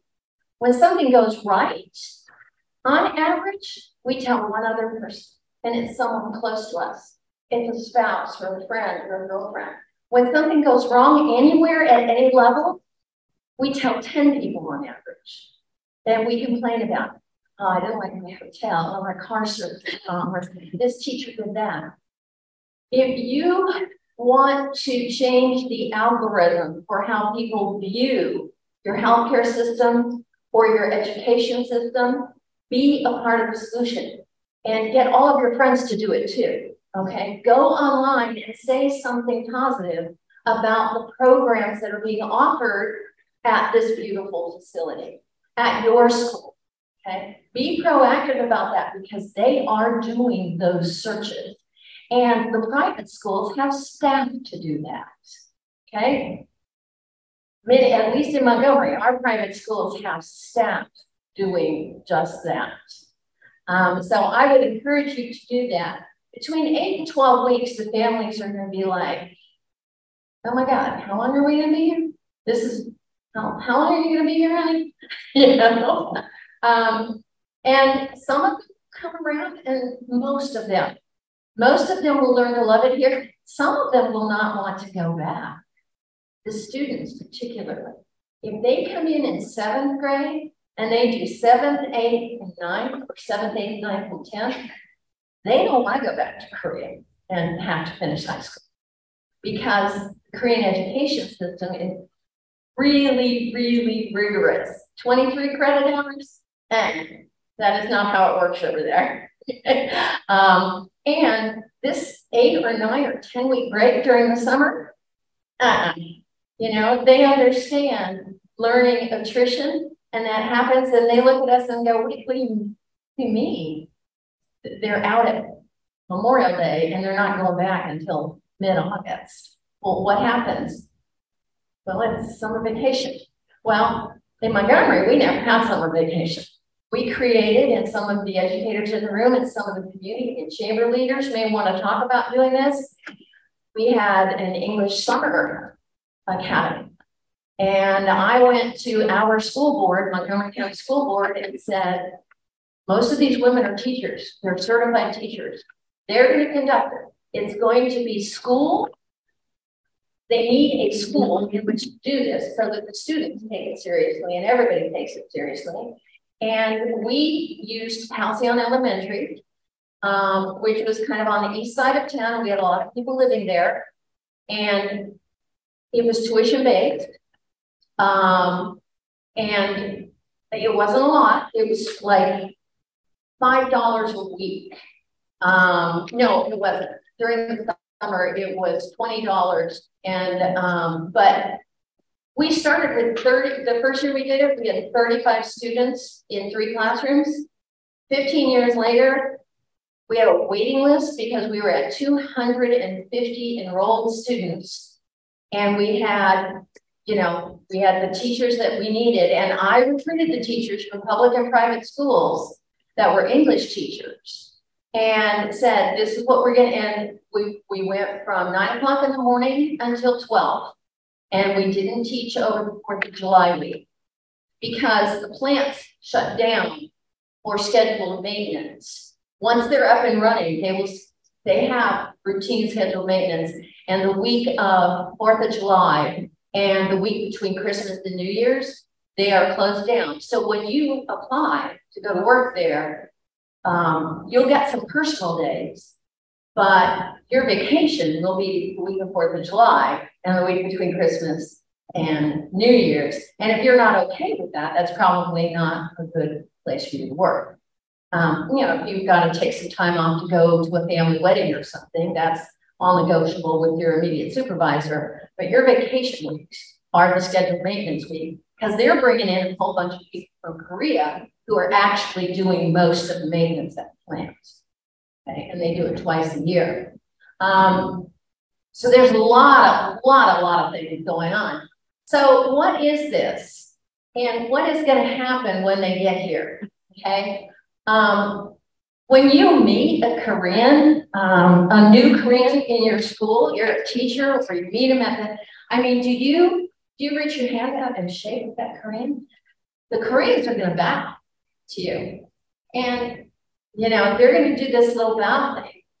And they will hand their business card to you with 2 hands, okay? Look at it. Do not just grab that card and please don't stick it in a back pocket, okay? That is just the ultimate insult, okay? Look at it, acknowledge it. Very nice to meet you. You don't have to shake hands if you don't want to. A slight bow is fine. Do not do the Southern, thank you, okay? No touching, okay? No touching. No uninvited touching until you really know these people, okay? And when you become friends, that might be okay, and you might hug each other. No air kissing, none of that, okay? Bowing and hugging and New Year's versus Lunar New Year's, okay? The holidays are different. You know, January 1st is just January 1st. December 31st is December 31st. But the Lunar New Year, that is a big darn deal. In most of the world, I would also like to point out, not just Korea, but China and India, and I mean, all of Southern Asia. It's a big deal. A lot of holidays are. Gender roles are different. You're going to find very, very, very few, if any, senior female executives at any of the Hyundai plants or suppliers. Because although the women are perfectly capable of handling some of these jobs, their primary role when they become moms is to be the mom, and they are in charge of everything in the house. Let there be no doubt. In terms of education, in terms of, I mean, if it has something to do with the children, dad may just be completely oblivious. And he's okay, and he's okay with that, you know. Birth and death and funeral rituals. I mean, we know the difference. We've seen and heard about some differences. Many of you may have some Jewish friends. I mean, in some religions and cultures, if you are Hindu or you are Muslim and not Christian, you know, the burial rituals, you know, the Irish have these big wakes, and, you know, there's a lot of whiskey shared at Irish wakes, you know, and, you know, it's their shrouding. Is some of the rituals. The Koreans do this really, really wonderful thing that it's just a big party, and it's the 100-day party, 100 days after birth. There's a big party, okay? And the child is in a, you know, like a high chair, booster seat kind of thing. 100 days, they're barely holding their neck up, you know, my four were. Anyway, and there's this whole range of like little things in front of them. And they're just, I mean, there's 30 things in front of them. There might be a coin, there might be a pencil, there might be, you know, there's, you know, the parents put anything they want out in front of them. And there's a lot of standard things. And allegedly, whatever that child grabs for, that is an indicator of what their future career will be, you know? And so those parties are a lot of fun. You don't do 100. I mean, I have 4 kids. I never did a 100-day party. I didn't even know about a 100-day party until I lived in Korea. Their reverence for education and the elevated status of teachers, don't we wish in this country? Don't we wish? And I will tell you, I have a friend in Montgomery who is now teaching, and she is bilingual. She came to the United States when she was 22 or 23 because she did not get into ELA Women's University teacher school. She didn't have the grades. Her exceptional grades were not good enough to get into the teaching college. So she went and pursued her secondary choice, which was mechanical engineering. And she went to school and became a mechanical engineer. And then she came to the United States at 22 or 23 and worked as a mechanical engineer for a couple of years, and then figured out that she could get into an American teacher's college, and did, and is now a teacher in America. It is so hard to be a teacher in Korea, but they are so respected, and they are so much a part, an important part of the cultural development of every Korean. And those kids, those are the kids that you're going to get here in your school. Okay? And I think, Dr. Olsen, you were talking about, you know, the cultural environment that you create from the very beginning. A lot of our schools, public and private in Montgomery, and if you have any influence or can influence this, take it back to your schools and take it back everywhere. They have created what they call a buddy system. And when a new student comes in, and it really was all about, it really started with the Korean influx, but now they do it for every new student. Every new student gets a buddy assigned It's kind of like a student ambassador. And you are that student in grade level. By the time they're in high school, they may or may not have identical schedules, but they'll be real close. Somebody to show them around. That's the other thing about education. In Korea, the kids stay in one place and the teachers have carts and go around. Our middle school kids and our high school kids, when they get here and this is their first experience, and at 57 minutes, there's a bell and there's chaos in the hallways for 3 minutes, while everybody's going to their locker and running down the hallway and getting to a different building and getting to a different class. They're like paralyzed for the first couple of days because that is not the ordered system of Korea, okay? And so they have to get used to that. And our administrators figured that out. And from the very beginning, you have a buddy who's in your grade level that shows you where the restrooms are, that eats lunch with you, you know, that shows you where the next building is, that shows you where the next class is, you know. And, you know, more often than not, they become really good friends because the administrators are very careful about selecting who they partner new kids with, which is how they should be. These are a few things that if you just want to learn something culturally about the Koreans,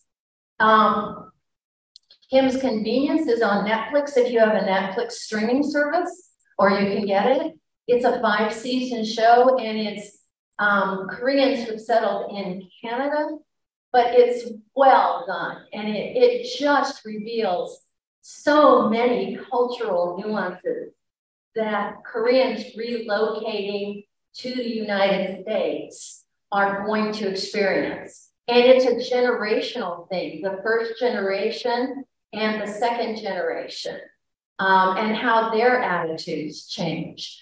Pachinko is a really wonderful story. It's also been turned into an 8-episode Apple TV series. I recommend the book much.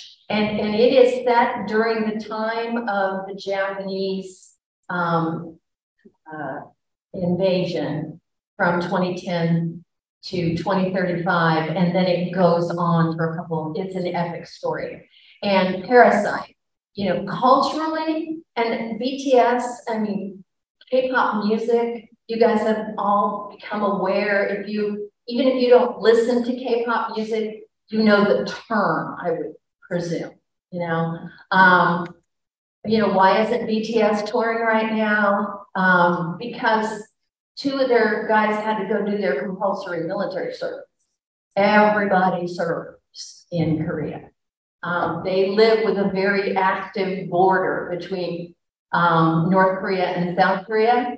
And one of the purposes of this state visit right now is because North Korea has been finally acknowledged as a nuclear power, because they are, even though for years and years, the US and Europe were trying to pressure China to pressure North Korea not to develop nuclear weapons. The fact is that's the nuclear peninsula right now. And that is just the reality of that small little geography. And one of the, you know, we have recently had deployments. I don't know if you have anybody from the Navy, but about 4 weeks ago, we had, we sent a nuclear mission over into the Straits and the sea, the Korean Sea. And this visit by President Yoon is basically to say, North Korea, with your mentor, China, do not mess with South Korea, because we are going to be here and honor those commitments. It is very, very, it's a very tense situation. And South Korea has determined politically and economically to power through this. And look at where they have come in 70 years from the end of that Korean War. And culturally, They are becoming a global power. You may, as part of this trip, Netflix announced that they are investing $2.5 billion in Korean arts and Korean stories. So there's going to be more and more and more. You'll find all this when you start browsing Korean media. Okay? This is an issue that I really want to ask your help for in your community. Okay? You've probably read some stories. You've probably seen some news reports. This scares the Koreans that are coming over here. Okay? The other thing that scares the Koreans, and I realize that I am in Georgia. Okay? I know that. And I live in Montgomery, Alabama. The gun culture in this country scares people from most other countries, particularly the Koreans who know they're coming here to live. Okay? Gun culture doesn't exist. Privately owned weapons. You know the people who have weapons and weapons training? Well, all men have weapons training because military service is compulsory, right? But they don't have guns. Police and military have weapons. And where they are not training, they are in armories. They don't take those weapons home, okay? And our news media has a tendency to, we report on anything that is violent and graphic. The good news stories are always tucked away at the last 40 seconds of the news broadcast, and that's it, literally 40 or 45 seconds. Oh, and there's good news tonight. It's like, yeah, after you just told us about, 5 mass shootings at a high school and a church and a synagogue and a concert or wherever. So this really scares some of our Korean friends. And it's going to take some conversations.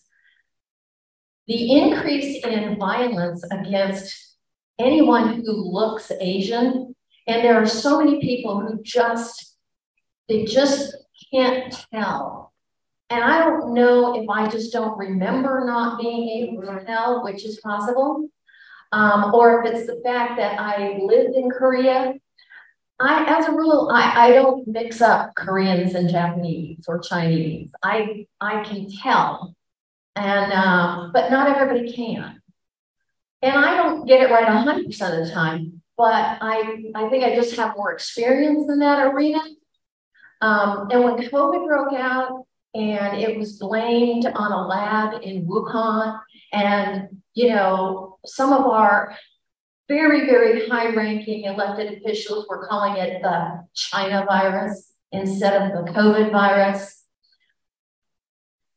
Hate attacks, racially based hate attacks, skyrocketed in this country, and they've not stopped. And our new Korean friends are going to be a little bit afraid of that.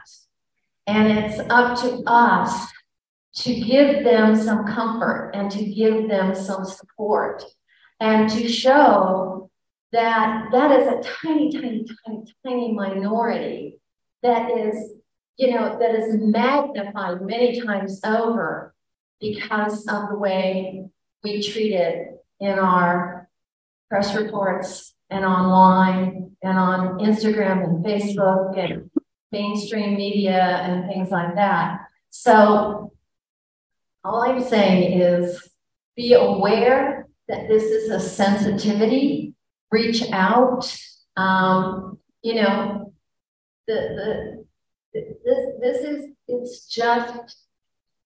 It hurts my heart every time I hear or see one of these stories.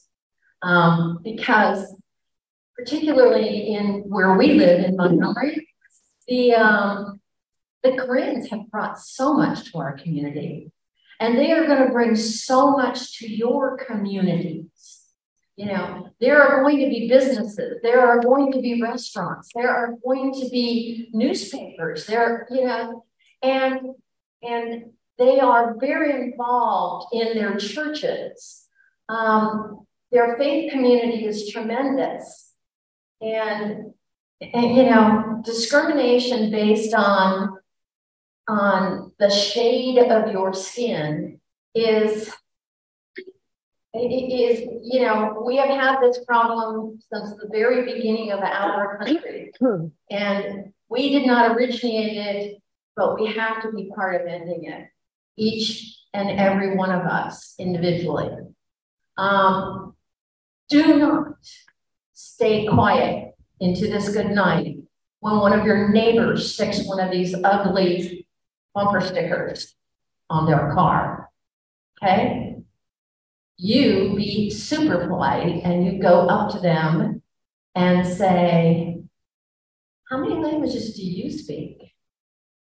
You know, some of these new folks are going to be, they're all bilingual to different and varying degrees, different degrees of fluency, but that will grow as they come here. These are unfortunately available on the internet for $5.99 for anybody who wants them, and they're in some of our gun shops, at least in Montgomery. Don't be a part of that. Challenge that. When you're part of a conversation, always do it politely. There's never any reason to escalate an argument. Intervention is always about de-escalation, or it should be. But some of these things are purely cultural based. And we have to address them when we see them. And you all care enough to be here talking about cultural diversity and cultural integration and cultural learning. And so we have to be aware that not everybody feels the same way we do. And there is going to be some hostility to some of these folks that are coming in. There will be. And you're going to see it in some of the schools. I mean, we're seeing it on a national level. You know, Harvard was sued, you know, because, and their student body is like 30% Asian. And they had a discrimination case filed against them. They are super achievers. They're really hard workers. And not only that, they are the boss at these companies, okay? And so there are going to be people who start working for them, and there are these expectations of you're going to be on time. You're not going to assault anybody on our floor, you know? And this is the job you're going to do. And if you don't do it, then we will replace you. And there's going to be complaints about how unfair they are and how taxing they are and how demanding they are. And yes, that is their cultural work ethic. So rise to that standard. It will be good for our folks if you rise to that standard. I could go on, but I think we're supposed to finish. I just want you to be aware of the dual language issue. Be sensitive to it. When you are speaking to someone or with someone, and English is not their first language, even in the South, and if you are from New York or you're from California or Chicago, there's this stereotype that, you know, Southerners are slow and they're accented and they drawl, and that is not true. We all talk too fast if somebody is trying to translate. Now, I'm not talking about slowing down like you're talking to a 4-year-old who did something wrong and you want to make sure they understand you, okay? I'm talking about simply slowing down to a pace where you can at least allow, you know, a second for translation in there. And if you say something once or twice and they still really don't get it, the burden is on us to change the vocabulary we use. Don't just say the same thing and repeat it. And please don't get louder. They're not deaf. which sometimes we have a tendency to do. Volume is not usually the issue. This kind of mirrors what Christian was saying. Be patient and polite, don't rush, precise. Email is very effective. Phones are often difficult. We don't want to be, you know, misinterpreted. It's hard enough face-to-face. Phone conversations can be very difficult. Saturday is a working school day for the Koreans. We started a Saturday school in Montgomery. You guys may end up doing the same thing here. That was by Koreans, for Koreans. The summer program was an English language academy with English teachers. The Saturday school was by Korean teachers for Korean students in Korean, so that you can keep those Korean kids current with the Korean curriculum for those who are going to have to roll back into that more rigorous system. Be a good neighbor. Be helpful and be patient. Make an effort to do something, anything. Be welcoming. I think every speaker has commented on how important that is. Be inclusive. Be intentionally inclusive and not accidentally. Make it a priority. In late July and early August, when the kids are getting ready to go back to school and you're in the Walmart or you're in the Target and there's a Korean family looking at a school supply list from the local school and they're going, they don't know what some of these things are. Go, hey, I have a school list like that too. Do you need some help? Oh, that's what this is. Reach out. You know, really, really reach out. And it's going to be heartwarming for you. It'll mean a lot to them. And it's going to be a great long-term foundation as the counties move forward and you have more and more and more arrivals and departures. And what you really want, is for, in the military, for those people who are in the military, there are some really prestige assignments, and there are some assignments where you go, wow, what did I do to deserve this? Who did I piss off? Why did I get assigned to Thule, Greenland and not Hawaii? You know? Well, first of all, somebody has to go to Thule, Greenland. You know, it's base and it has to be monitored. But what you want is, when the Koreans are talking to each other back in Korea, you want them to say, you're going to love the people in the coastal communities around Savannah. You're going to love it there. They're so welcoming. And you know, there's a lot to do, and there's golf, and there's water sports, and there's tennis, and the schools are good. And you want them to say, this is a premier assignment, and not the, oh my gosh, why do I have to go to Izmit, Turkey? You know? So that's the goal. And every single person in every one of these communities is part of making that happen. So, yeah, let me try to get in a few of the names. This was a lot of great information about, you know, I would just like to ask, what was the biggest change you see that happened in Montgomery, Alabama when it comes to the community? Overall, what was the biggest change that you see?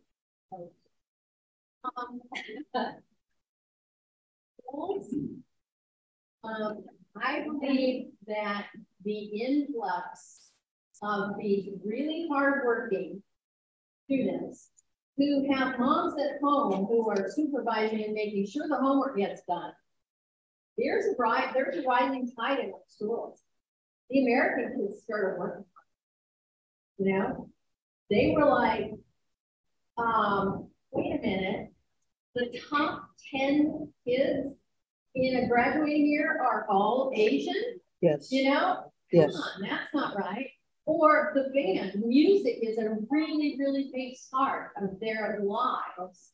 The Koreans and the Asians in general have made the scientifically provable conclusion that music and math are related. that part of your brain. They are related. So the Korean kids all take lessons, music lessons. They're not playing the drums and they're not playing the saxophone. They're playing the piano, they're playing the flute, they're playing the violin, they're playing classic music, and then the school bands gradually become Asian, wow. Because they're going to their lessons and they're doing the practice at home. Sure they do practice at home. Yeah, it all starts at home. And so I think the rising tide in the schools, which is good for us. There's been a real, and you're going to see that here if you're not already seeing it, lots of new restaurants. Try the food. And I realize that sometimes when you travel other places, you will go, ooh, chicken head in my soup. Maybe that's not for me. But the Korean food is fabulous. And it's not vegan or vegetarian, but it's very, very, very heavily plant-based. They do eat beef and they cook bulgogi in a very, very specific way. Bulgogi is thinly sliced seasoned meat, and it's cooked rapidly over a grill right in front of you. And it melts in your mouth, yummy. Yeah, it's good. And it's so good. And those restaurants will open in your community. And the Koreans, there will be Koreans, and you have a huge Korean community in Atlanta. And a lot of them will be very entrepreneurial. And they will, when the Korean population grows sufficiently, they will move here and open businesses. They will. They moved to Montgomery. It's a lot more fun to move in the Savannah area. I would suggest. So, you have a question? Listen, thank you. Thank you so much. I wish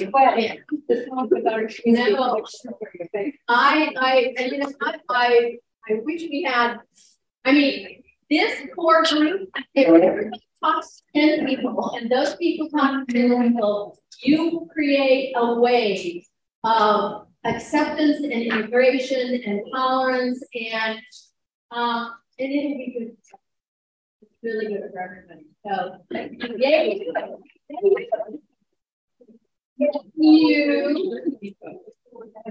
Thank you. Yes, and I wanted to make sure that you all know how much we appreciate your attendance today, what you did, and also if Andy wants to come up and say a word, but you haven't really got to let Andy tell a little bit about, you know, our vendors. I know some of them have already left, but I just want to thank our close side as he goes. First of all, I want to thank all of our speakers. Let's have a round of applause for all of the speakers who came out today. And thanks to all of you for taking time out of your Saturday to learn more about welcoming cultural diversity in our community. I wanted to especially thank our sponsors, Queensborough National Bank and Trust, Effingham County Industrial Development Authority, J. Delser Marketing Group, and to Moe's Southern Collection Coffee. If coffee is part of your culture, give them a shot. Thanks to the Health and Career Academy for hosting us, and to our organizational hosts, Valerie from the SIDC and Dr. Witt. Take some time to get to know the exhibitors that are still here, especially the SIDC.